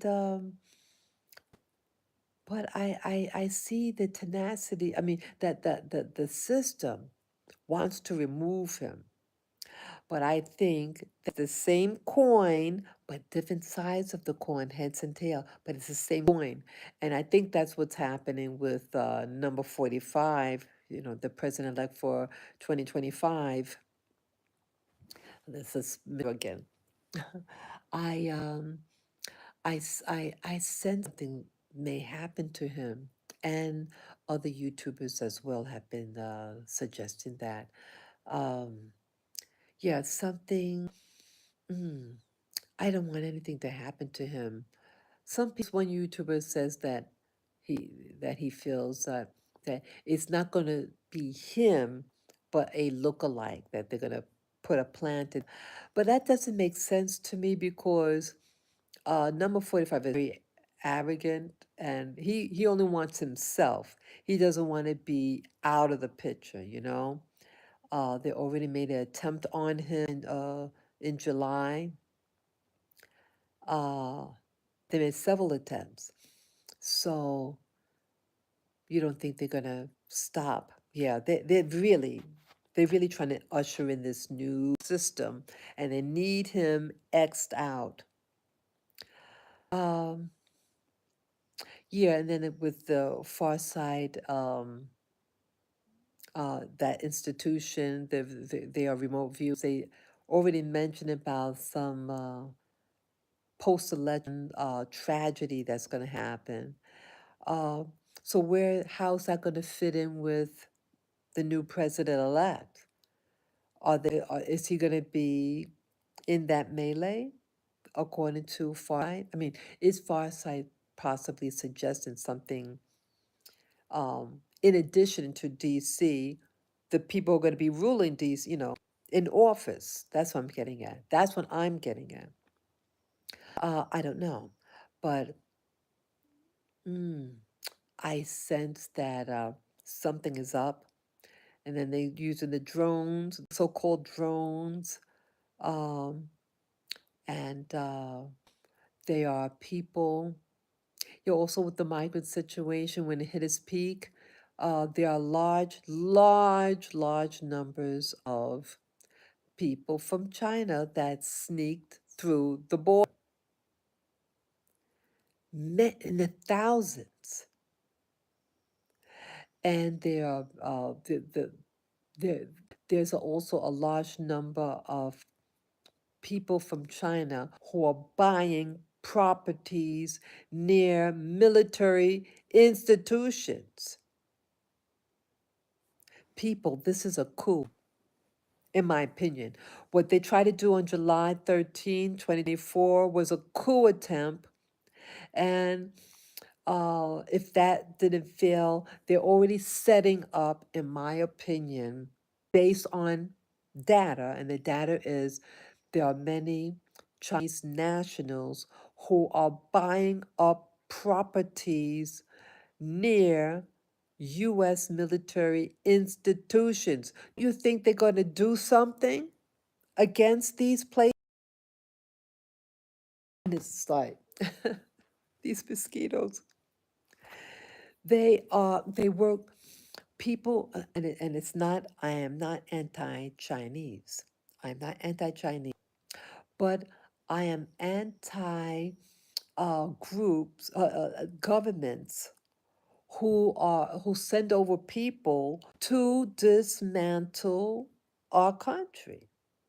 And if you read the writing on the wall, what you've been hearing throughout 2024, they found tens of thousands of illegal Chinese immigrants, and they come with money. They come with money. Yeah, they're not coming here just to be on welfare. No, they're coming with money and a plan. What is their How is that they're able to buy all these properties and buying properties that are near government installations? They were very quiet. And also, I've been seeing the past 10 years, and increasingly so, a large number of people of East Asian ancestry who somehow are acquiring, at least moving into the high-rise buildings in New York City. Yeah, and when I first moved into my building over 20 years ago, um, there were no you didn't really see any Asians, so whites, mostly whites. On my floor, there was one Puerto Rican family, but as the years went on, my neighbors were from Asia. The people that you had the whites leave, and then they were replaced by people from Asia. And again, there's nothing wrong of being from Asia. I'm not trying to spew hatred for any ethnic group, but I'm seeing trends. That's all what this video is about. That I'm noticing trends, and I'm seeing things over the years, and it's building up. How could you have now a building now that is overwhelmingly a new demographics? And there was an incident that happened to me. Um, it could have been from China, very, very heavy accent. And it was brand new. And I was in this building for, at that time, maybe 17, 18 years. And it comes up to me. I was just coming in from outside walking my dogs, and he was on his way out. And it's getting my business, my financial business. And how I took it, what he was really getting at is, are you a nobody or you have money? So it's about status. It's about status and he's going to treat me. And when I reprimanded him, I said, excuse me, I don't come up to you and ask you about your money situation. So why do you ask me? Oh. And then he just scurries away. Shortly after, the invasion of bugs in my apartment. I was being bitten galore. I've been in that building for over 17 years and never being bitten by anything. Um, it's embarrassing.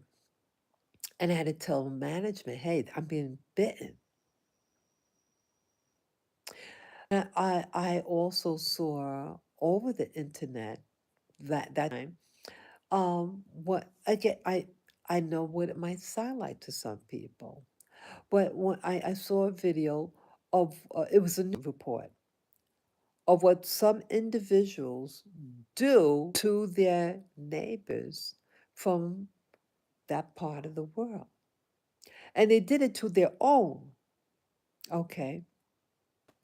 They didn't like that a child lived above them. They had a toddler, and this person lived below, and so he was caught on camera.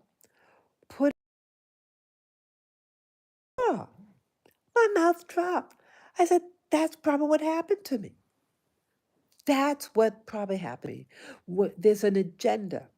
And you have people who are arrogant, who want to promote their agenda. They want to have people that live around them of their caliber. And if you look like them, they want to find out, who are you? Do you have what I have? That's what I speculate. That I'm speculating.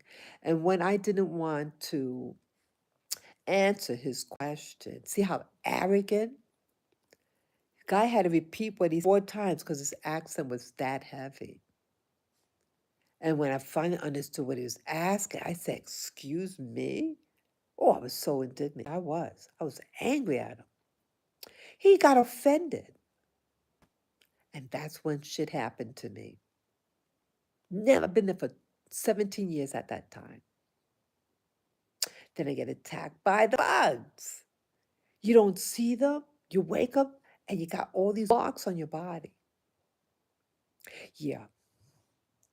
It's not, yeah. Because see, we're also in New York City. There are domains, and you have new groups that take over regions. and they spread out and take control. I'm from the old school, people. I am from the old school. Yeah. I'm now 2 years old, and that happened maybe 3 years ago. And yeah, 3 years ago. And they, what they're saying is, you don't belong. They're saying, I don't belong.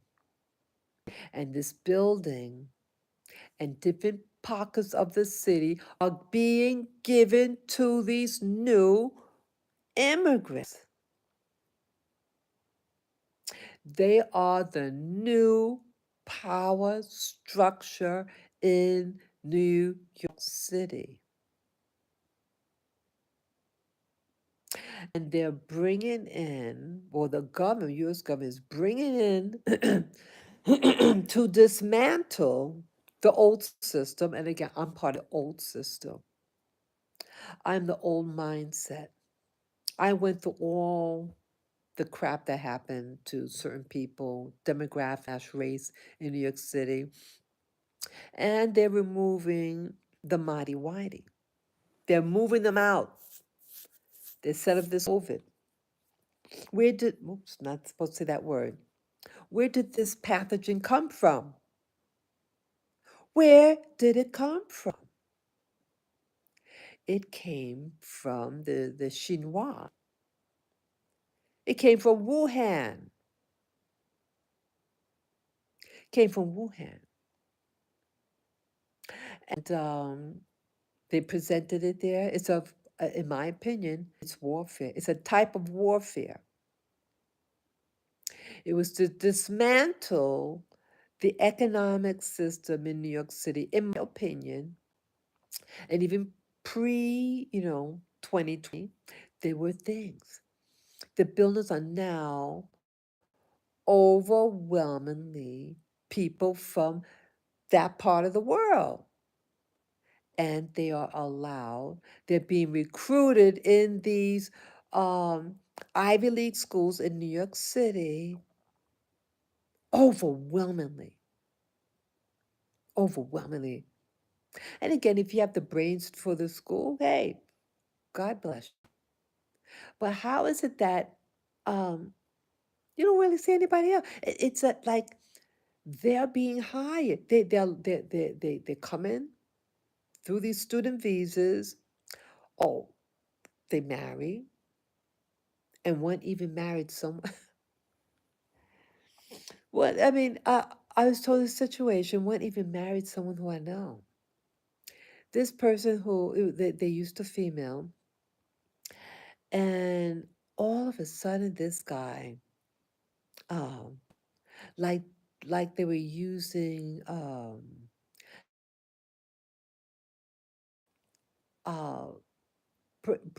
mind control, and the person couldn't understand their behavior. Why they need this person? This person couldn't give a hoot about people,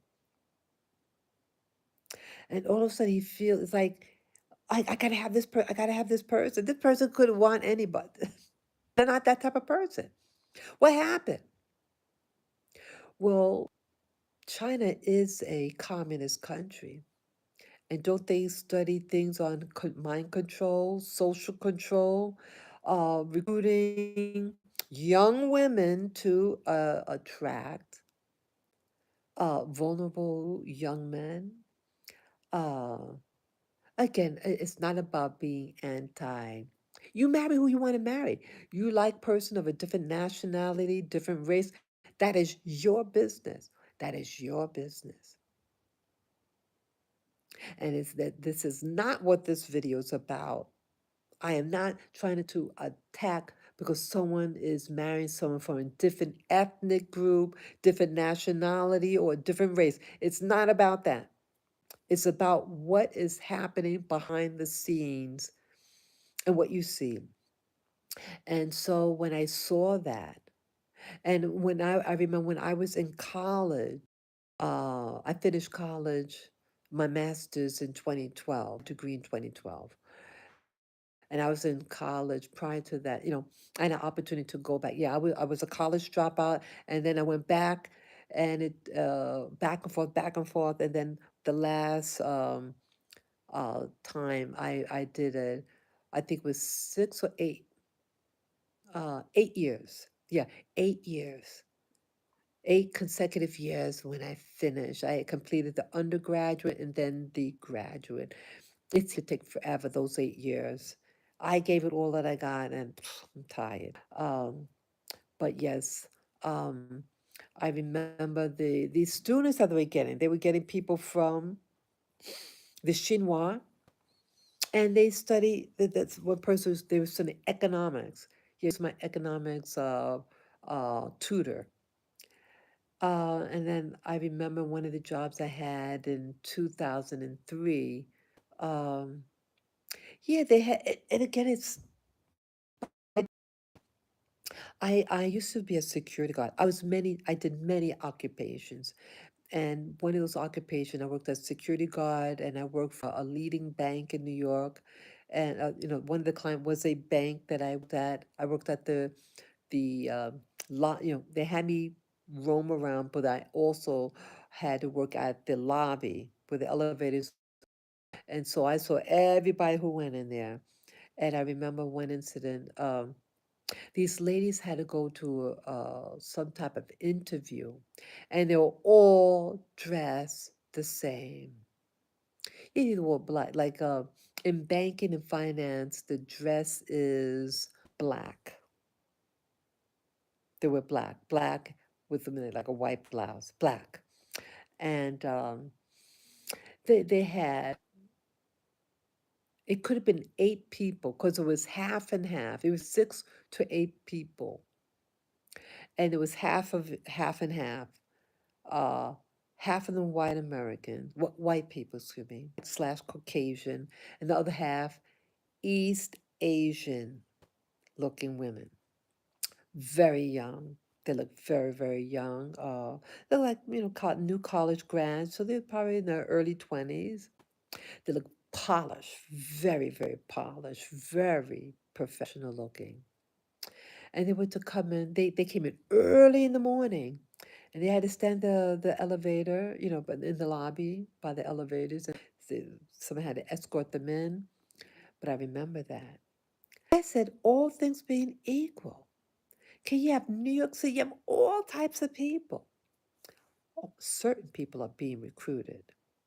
People are being recruited based on where they come from, because there's a purpose and a design that's being implemented in New York and for all of America. Yeah, this trend in New York City, yeah, they're quiet. The people from this region, when they come into New York, they're very quiet. They get names that sound very American. Yeah, they want to blend in. They're real quiet. They blend in. Very pleasant. Very, very pleasant. They have fantastic stores. You want to go to a store with stuff, you go to the East Asian place, man. Fantastic, fantastic shopping experience. Um, and then that particular thing happened in 2020, and people started assaulting people who have that phenotype.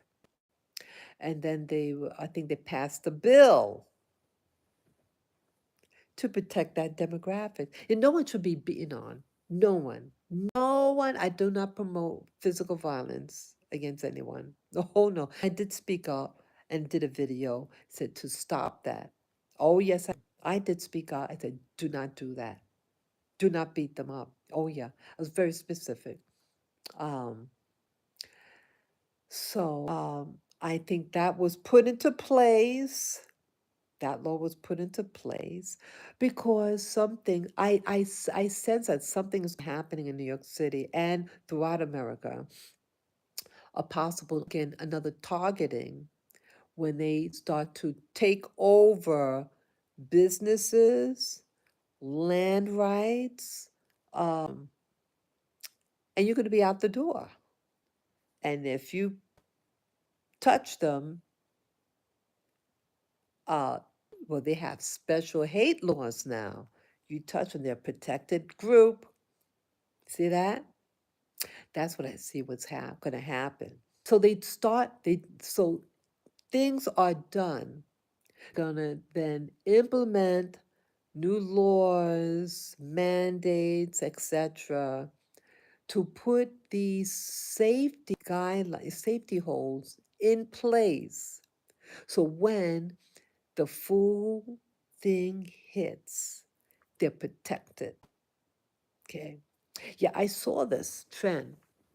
And the same things happen in Canada. Yeah, I did a video many years back, pre-COVID, about Canada. I mean, I heard some news about Canada, and that the local white population there, the so-called, old school Canadians, even medical doctors and their families, they cannot afford housing.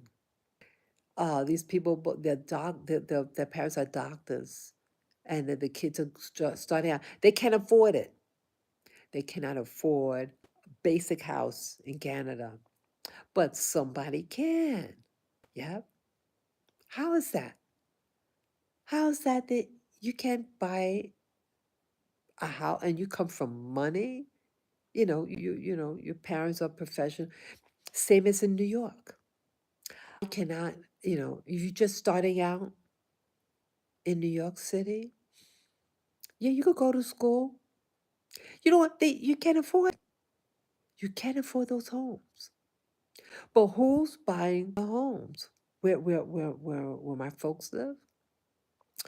The average black person can't afford the houses there, but somebody else can. But somebody is. Both neighbors where family lives from Asia. And again, no, I'm not hating on them, but I'm just saying that certain things are put into place for a reason because going to this old generation. Because see, you have to remove the old mentality, and you have to enter in the new mentality, the new bloods, the new system. What is this new system going to be consist of? Um, Artificial techies, they're already saying that they're going to try that America needs skilled laborers. Why can't you get skilled laborers here in America? We got all the best schools in the world, higher learning here in America. Why aren't you educating them? They don't want to educate the mighty whitey anymore, and they definitely don't want black people. They're removing that. See, the old system is the duality, black and white people, right? And so now they're trying to vilify conservative white people, or even if a white person is from the South, you automatically consider a bad person. The only bigots are Southern white people. Well, you have bigots in in the uh, in the northern states or in LA, you know, they have anybody could be a bigot. You could be of any race, religion, and be a hater. Okay, but it's the narratives that they want to promote. They want to promote that digging up the old school that only certain people are biggest, don't trust them, and then using the race card and using vulnerable Black American women and use the fear mongering of utilizing the white man being the former enslaver and um, SA over the Black woman. That's the fear mongering that they're using. And overwhelmingly, uh, the Black American women did not vote, overwhelmingly did not vote for uh, the current president elect. Um, But surprisingly, a lot of black men did vote for the president-elect for 2025. Isn't that interesting? So we're not even on the same page, black men and black women. We're not working together as a system. And it's done deliberately to separate us, to, divide us so we cannot stand on our own. Uh, they're removing our families. You're too busy worried about what Whitey is doing rather than teaching your kids, about business, trying to do better for yourself, but we're fixated on the puffy. You notice on YouTube, all these you have a lot of black YouTubers, and it seems like they're profiting off of the what do you call it, the hype regarding Puffy, and they're talking about it on and on and on, and their communities are going down, down, down. You're going to be removed, Black America. You are being removed. And you fell for it. You fell for the race card, especially the black female. Fell for all that hype and fear mongering that they did to you. Yeah, it's all, New York City is what it is. And I remember all the things that happened to me in New York City. Um, I feel for what historically has happened to the Black American woman and the Black man. Yeah, now that they're also the trend also with this music industry. You notice a lot of the black dudes uh, are part of what I call alphabet soup community. Oh, what is the puffy camp? What we call the flavor camp? What is that all about? It's about initiating you to a particular lifestyle. Yeah, it's a particular lifestyle. You want to be in the club? You got all throughout New York City, at least in my exposure. A lot of these black dudes are um, into drugs. Yeah, they have also in New York City these smoke. You call them smoke shops. Now it's legal to buy that weed. Okay, it's legal. And who do you see at the smoke shop? You hardly see anybody else but black dudes. And you see them out of their minds. And they're dressing like, well, how is that they're dressing like? I wonder what they're putting in that weed. They put it, I feel, in my opinion, just an opinion, doesn't mean it's true, but I feel that they are putting stuff in that weed to affect their mind, to affect their behavior, to make them act like females.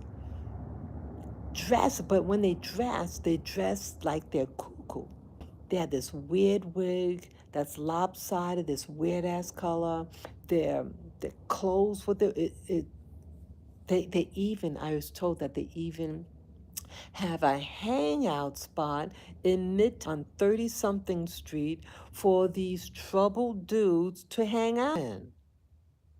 Oh God. Yeah, this is what I love, people. I saw all this thing happening, and I said, out of here. I'm out of here.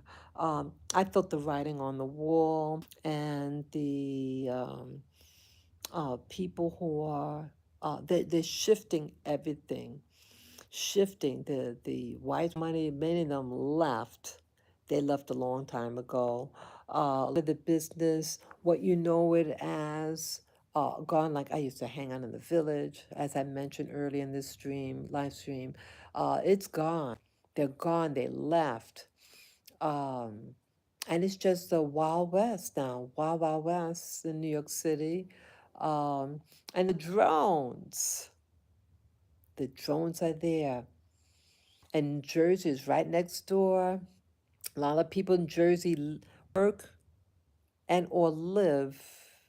They either work in New York you know, vice versa. You know, some of them might have jobs in Jersey too, you know. But either way, it's a transition, and the puffy thing is just a slither of part of the web of deception. Is to captivate you, is to generate hype. Because they're feeding off of the hype, it makes them money. Just like the R. Kelly. His he's in prison now. He generated a lot of money too with the hype. Yep. A lot of things. It's to they build you up. Okay. R. Kelly was very popular one time. Uh City, and he got the key to the city in New York a year ago, right? They build you up and then boom. Yep. So yeah, this year's almost up. Let's see, what time is it now? Ah, okay. It's the 31st here in New York in Rwanda now. It's just past midnight, 15 after, close to 15 after midnight. Um, so yes, hello New Year's Eve in uh, in Rwanda right now. Um, I can't believe this, people. I can't believe this.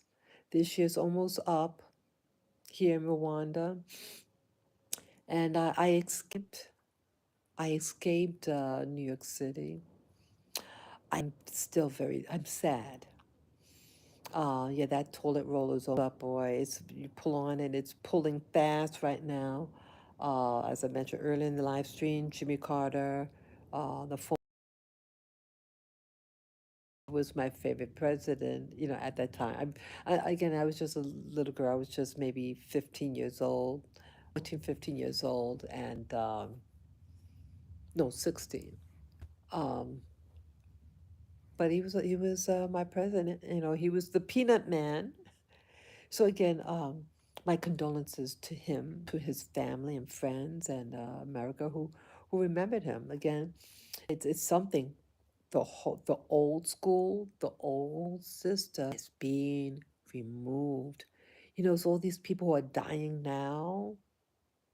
Oh, again with mention again, Denzel Washington. What's happened with Denzel? I like Denzel Washington. We were taught to like him. I like him. I love his acting. He's a fantastic actor. But I just find it problematic that the type of movies he made and movie that he got the Academy Award was not holy.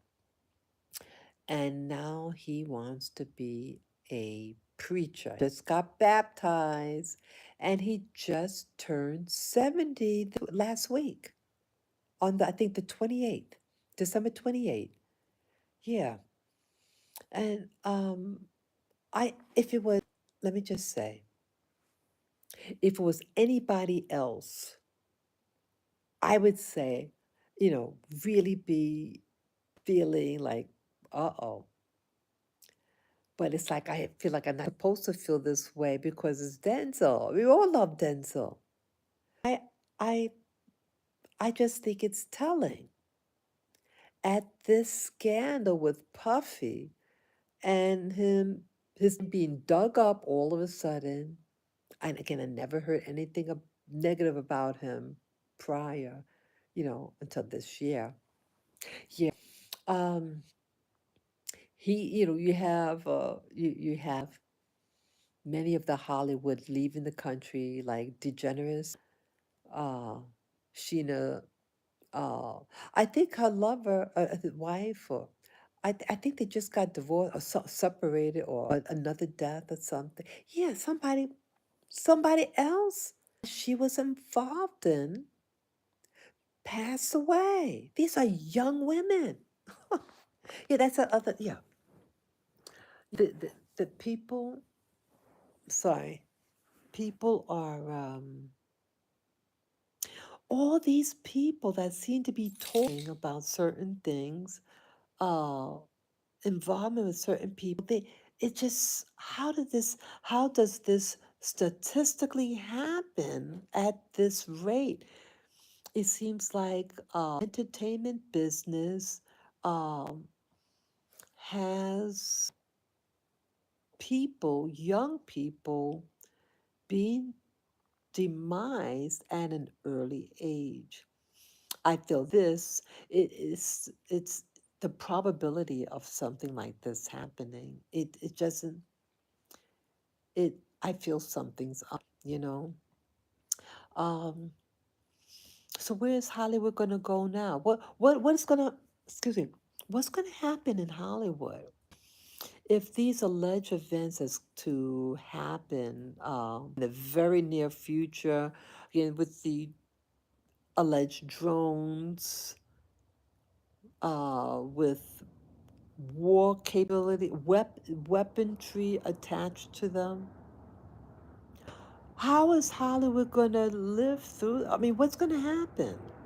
I mean, I don't know. But I got out. I got out of New York City, hearing all these things. I thought I saw the writing on the wall. I've said this a few times on my videos that I've done this year in 2024. Um, I don't know, how is it going to affect Rwanda or the rest of Africa or Europe or Latin America? I um I don't know. I don't know how this is going to affect. I mean, um, and it's interconnected. And I just want to be safe, people.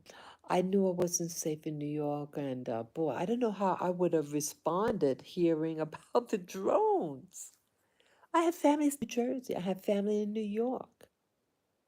You know, what's it gonna be? I have no idea. Wow. Anything else I needed to say? Yeah. Oh, thank you for the thumbs up. Oh God, I don't know what to say. Um, wow.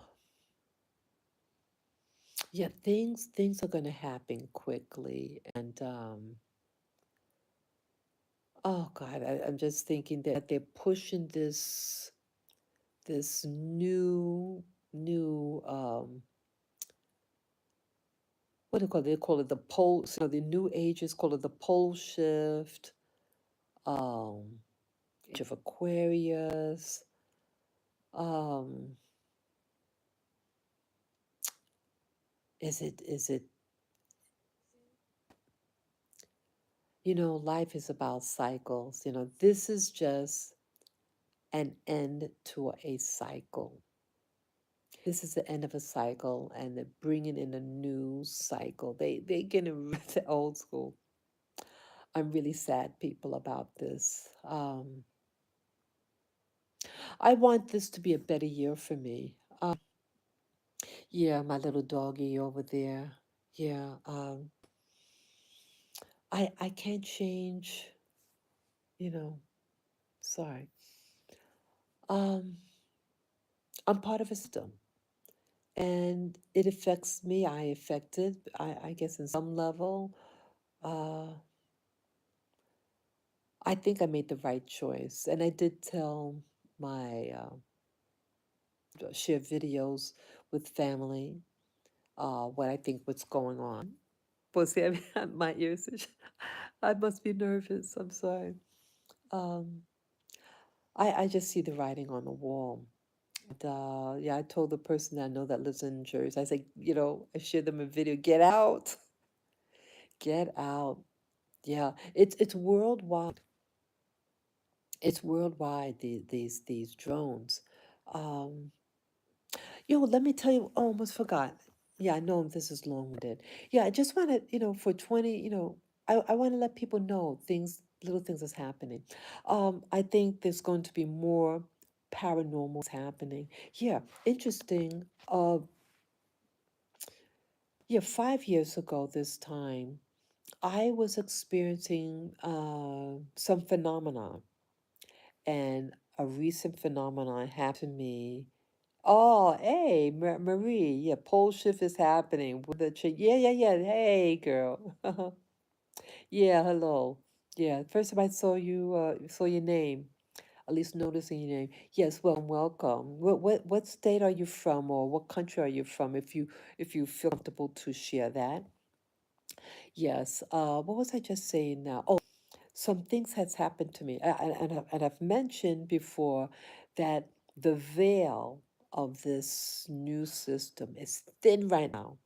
Yeah, it's a thin membrane, and I just want to share really quick. In 20, let's see, about 5 years ago, early December, um, I had an event that happened to me while I was in bed. The light was out.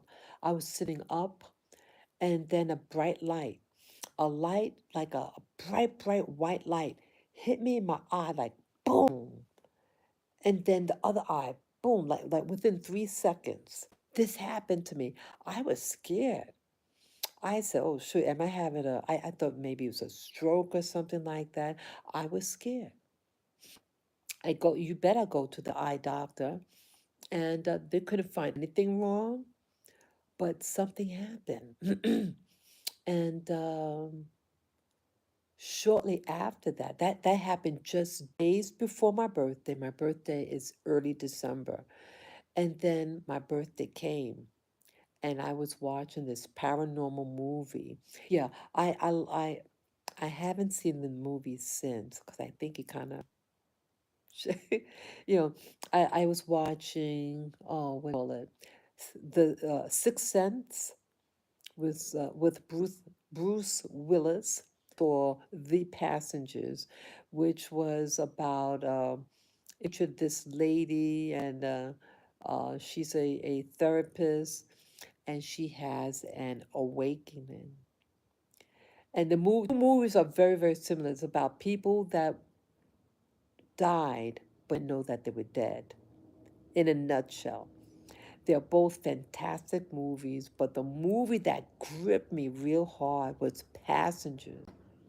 It came out some years ago, but I saw it several times, and I even bought the film, on iTunes. Um, and like when I first saw the movie, maybe let's say maybe 10 years ago, it didn't bother me. I thought it was just entertainment. And then it started gripping me.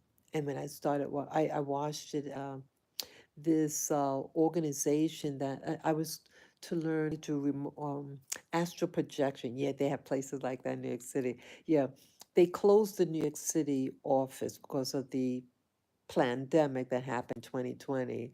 But yeah, I took a class in 2015 to learn how to astral project. Yes, I did. It was part of my paradigm shift that occurred in 2015. Well, the end of 2014.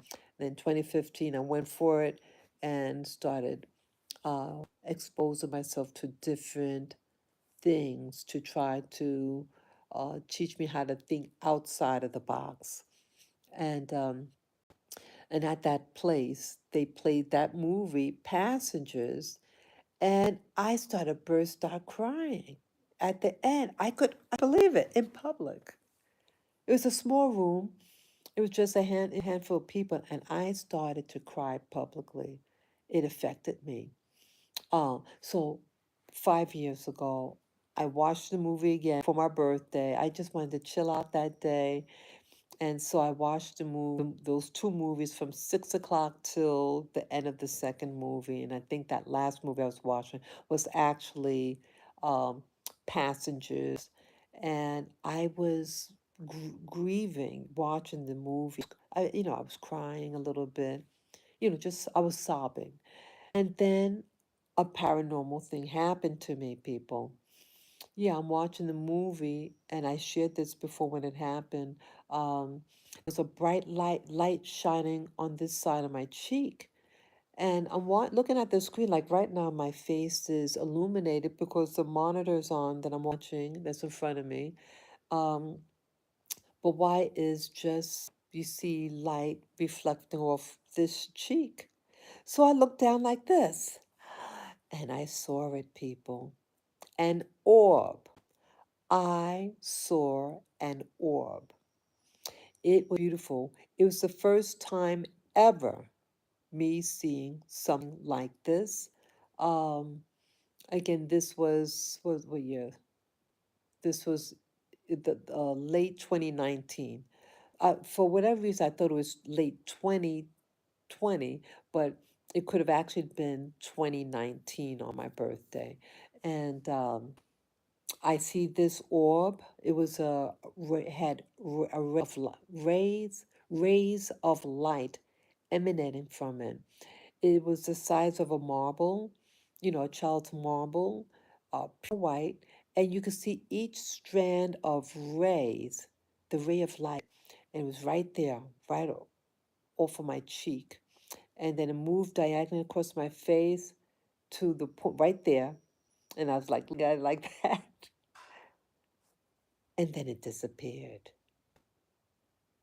I kid you not, people.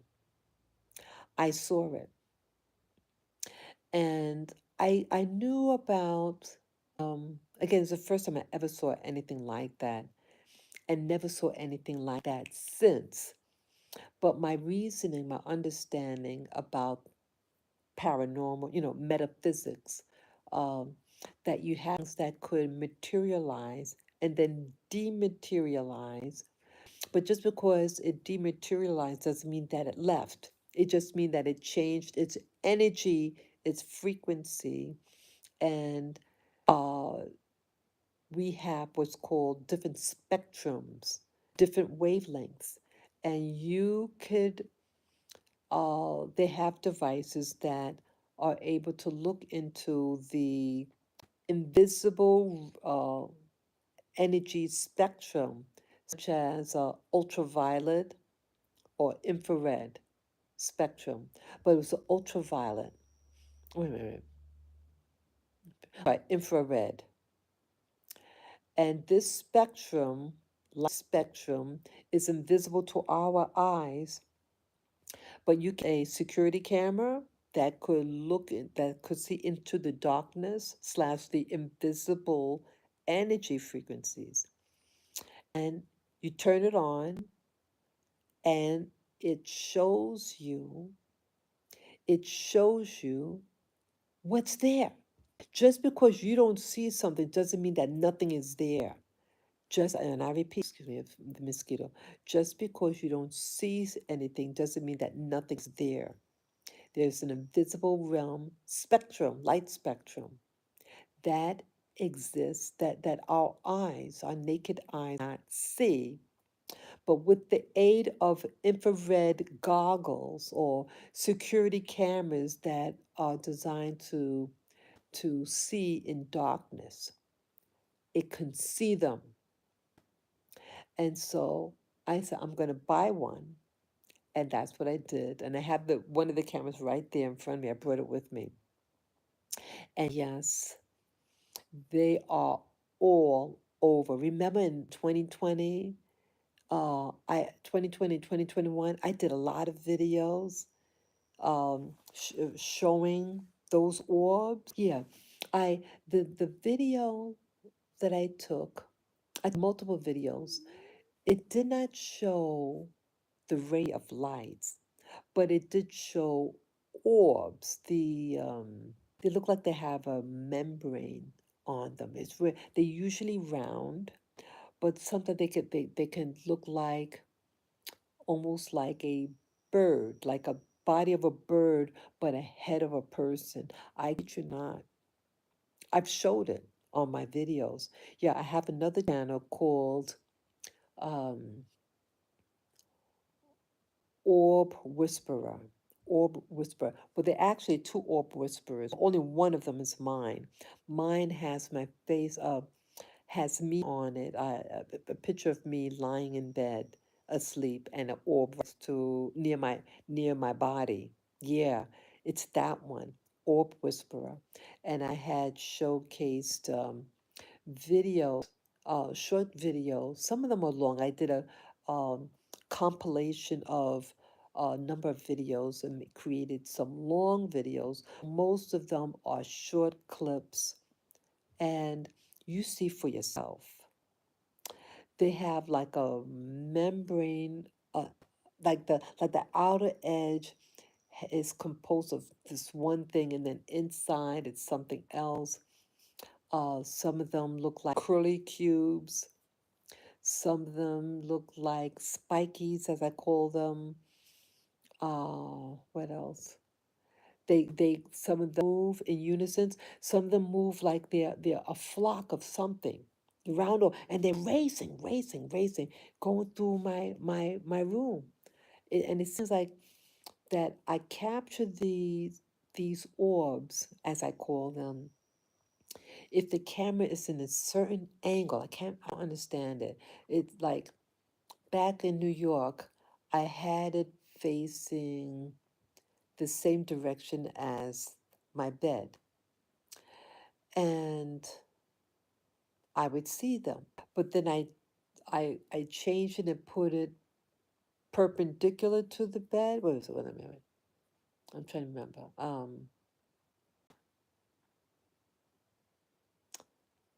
Yeah, I remember I changed location, and you couldn't see them as much. Yeah, so see that that certain angles seem to capture them more, and I have a camera up in another room, and yeah, I had positioned it. Mm, yeah, position it in one direction, and then I moved it, and then you can't see them. And so it's really weird. You can't really readily see them. So I don't understand how come that happens. But yeah, you have the invisible realm. Yes, hello, viewer. You have the invisible realm, uh, and it's really inexpensive to do capture them. I mean, to get them on camera. Yeah, just get a infrared camera. You can get them as cheap as $19.99. That's what I paid for mine, and I bought two. I got them at B&H in New York City. Yeah, get any infrared camera, any like security camera. They can pick them up. Put it in areas in your home that, um, especially areas in your home that you get a bad vibe from, or areas where, let's say, you do spirituality stuff. Let's say you have a where you do your prayers and things like that, uh, and see what comes about, comes and visits you. Yes. So I am curious about what's happening in New York City, not New York, in particular New Jersey and other parts of America and throughout the world with these what they call drones and plasmoids and orbs that are now all of a sudden being real pop. Um, get a camera, get an infrared camera, security camera, set it up, and you're gonna see them. And I don't know why they're here. Again, they act like uh, conscious. They act like they're not just. It's not dust. They have a consciousness, and they could seem like work collectively like a flock of birds, you know. There they are. So, but I think the orb or the ray orb that I call it, it's like a ray of light orb. Um, I feel that it wanted me to see it. It was trying to comfort me because I was um sad with the movie that I was watching. Again, I've seen it many times, but I just got worked up watching it. I haven't seen the movie since, but it was a beautiful experience. And so I don't think all the orb or plasmoids are the same thing. I don't think they're the exact same thing, but I believe, again, it's speculation because I don't know. It did not speak to me, but I felt like I felt they had a consciousness. I felt it was just trying to encourage me. And it, I don't know. I feel that it's someone that passed over that knew me and came to comfort me on my birthday. That's what I believe. I think it could have been a family member that passed or my friend that passed a year prior. Oh no, the earlier year. That same, yes, I had a friend. Um, she was a very, and my birthday came. I feel it's someone that knew me and just wanted to remind me, it's okay. So, yeah, there is a paranormal, uh, metaphysical realm out there. I think they're multi-level, just like in the physical world, you have all types of living beings, creatures, plant life, and in the invisible spectrum, they have something else. And I believe there is excuse me, you have um, what do you call it? Yeah, I believe there are beings on other planets.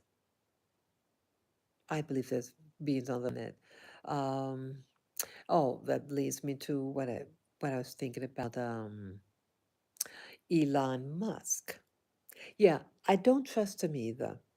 Yeah, I've talked about this before.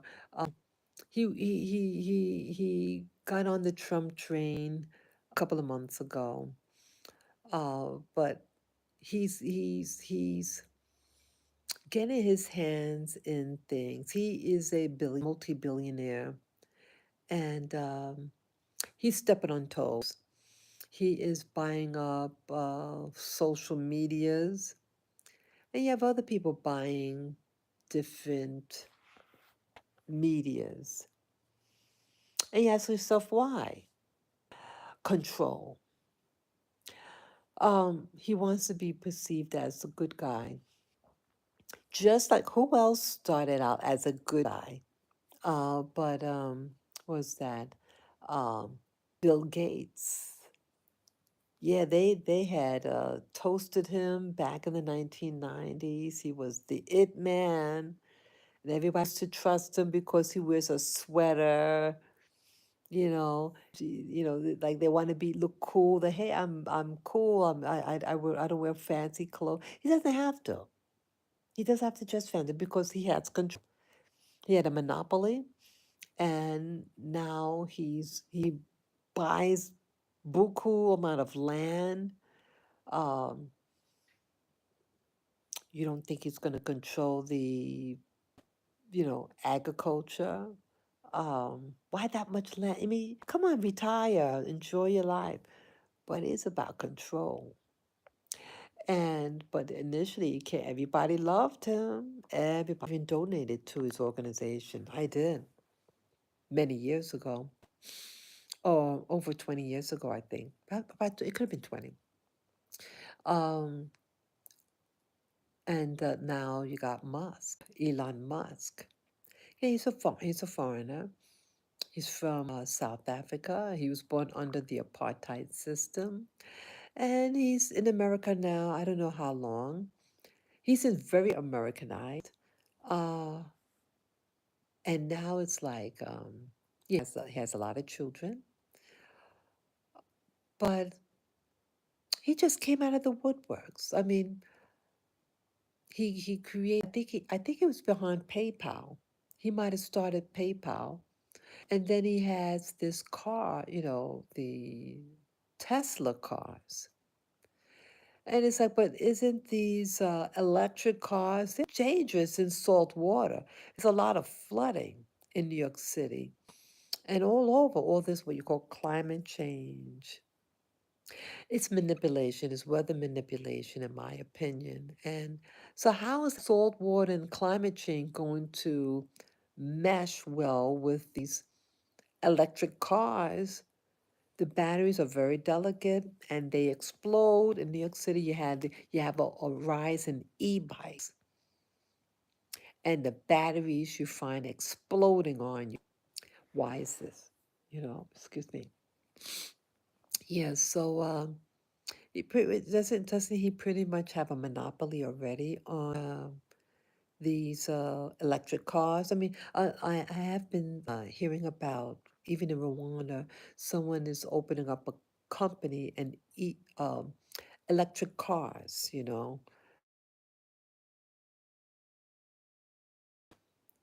styled like four-wheel drive, rough road vehicle. Um, I'm wondering, people. Sorry, my batteries are getting low. Yeah. So now there's a Musk. Oh, and Vance. They seem to be having, yeah, Vance. I'm sorry. I'm sorry. I did mention Vance earlier. I told you I didn't trust him. But V what's his name?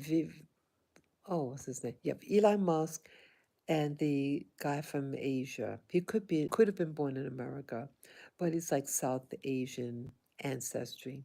Yeah, there's a growing now that they're going to try to. They're saying, oh, we need more skilled laborers. First, they bring a whole poo full of unskilled laborers. Now they say, oh, we need skilled laborers. They're going to recruit these people, probably going to be from South Asia for the techie jobs. And you're probably going to also get it from East Asia too. But it's no surprise, people. It's not by chance. It's not your imagination of seeing these trends of people who are pairing with, couples pairing together. And so, VP-elect Vance, what is his wife? Someone from South Asia background. And then the other guy, who ran for office, but he didn't get it, and he decided back number 45, and he's being promised a position under the new administration that's to come into act in about 3 weeks, and Elon. So all these connections. So then Elon is a techie person. Who is he going to get the people to work for his businesses or whatever? They're going to be from countries that have tech background, such as India. So Vance had Asian wife. Then you have the other guy who's promised a position, and then you have Elon who's going to need people to work on them. It's going to be a takeover, and I think again what I forgot to say if I didn't. I feel that something's gonna happen to number 45, and he wanted to bring in someone young enough to fulfill what number 45 doesn't complete, and then to get elected twice after that as president. So that's, let's see, so potentially 12 years he could be in authority. Okay, so he's in his late 30s now. So you just do the math. So he'll be just under 50. So you're young enough, wanted someone young enough to get the thing going. And I think that's their plan. That is their plan, in my opinion. And again, it's not to be biased against a group who you marry. That is your business. You love who you love. But things aren't by accident. That's all what I'm reiterating. And they're ushering in the new workers for this new dispensation and removing people like myself, the old school, the whether you're white or black, they're getting rid of both of us. And I said to myself, I'm out of here. I said, I don't want to be pushed out. So I left on my own volition. Yeah. Um, is it perfect here? There's nowhere, but there's a lot of good things about being here in Rwanda. The, the, the, the landscape is beautiful. It really puts me at ease. But again, it is a developing place. And who knows? Play it by ear. I like to visit other countries in Africa. That's also why I wanted to come here. My curiosity is about awakening and seeing what history to me. I said, rather than hearing about it, let me see about it, you know? And yeah, so I thank you again for watching this live stream with me. And yes, pray for me as well, and pray for my little fur baby Lavender that he'll do okay. Yes, he has a doctor's appointment today. And yeah, I did a lot of shopping yesterday. Tried to, bring in food in the house, to be more comfortable entering into the new year. Yeah, I want the best for myself, the best for you. 2025. Yeah, I want to, yeah, I don't want the same as 2024. I need to really implement new things. I want to do more reading. Um, I want to do reading, period. And I want to invite beautiful things into my life and beautiful people. Yeah, I speak that over me, that I will allow beautiful people into my life and have a fantastic time in Rwanda and to visit other countries. Yes, please pray for my safety, me and Lavender, my fur baby. Peace, love, joy, power, wellness to you. Okay? Until next time, again, Happy New Year for 2025. Bye bye.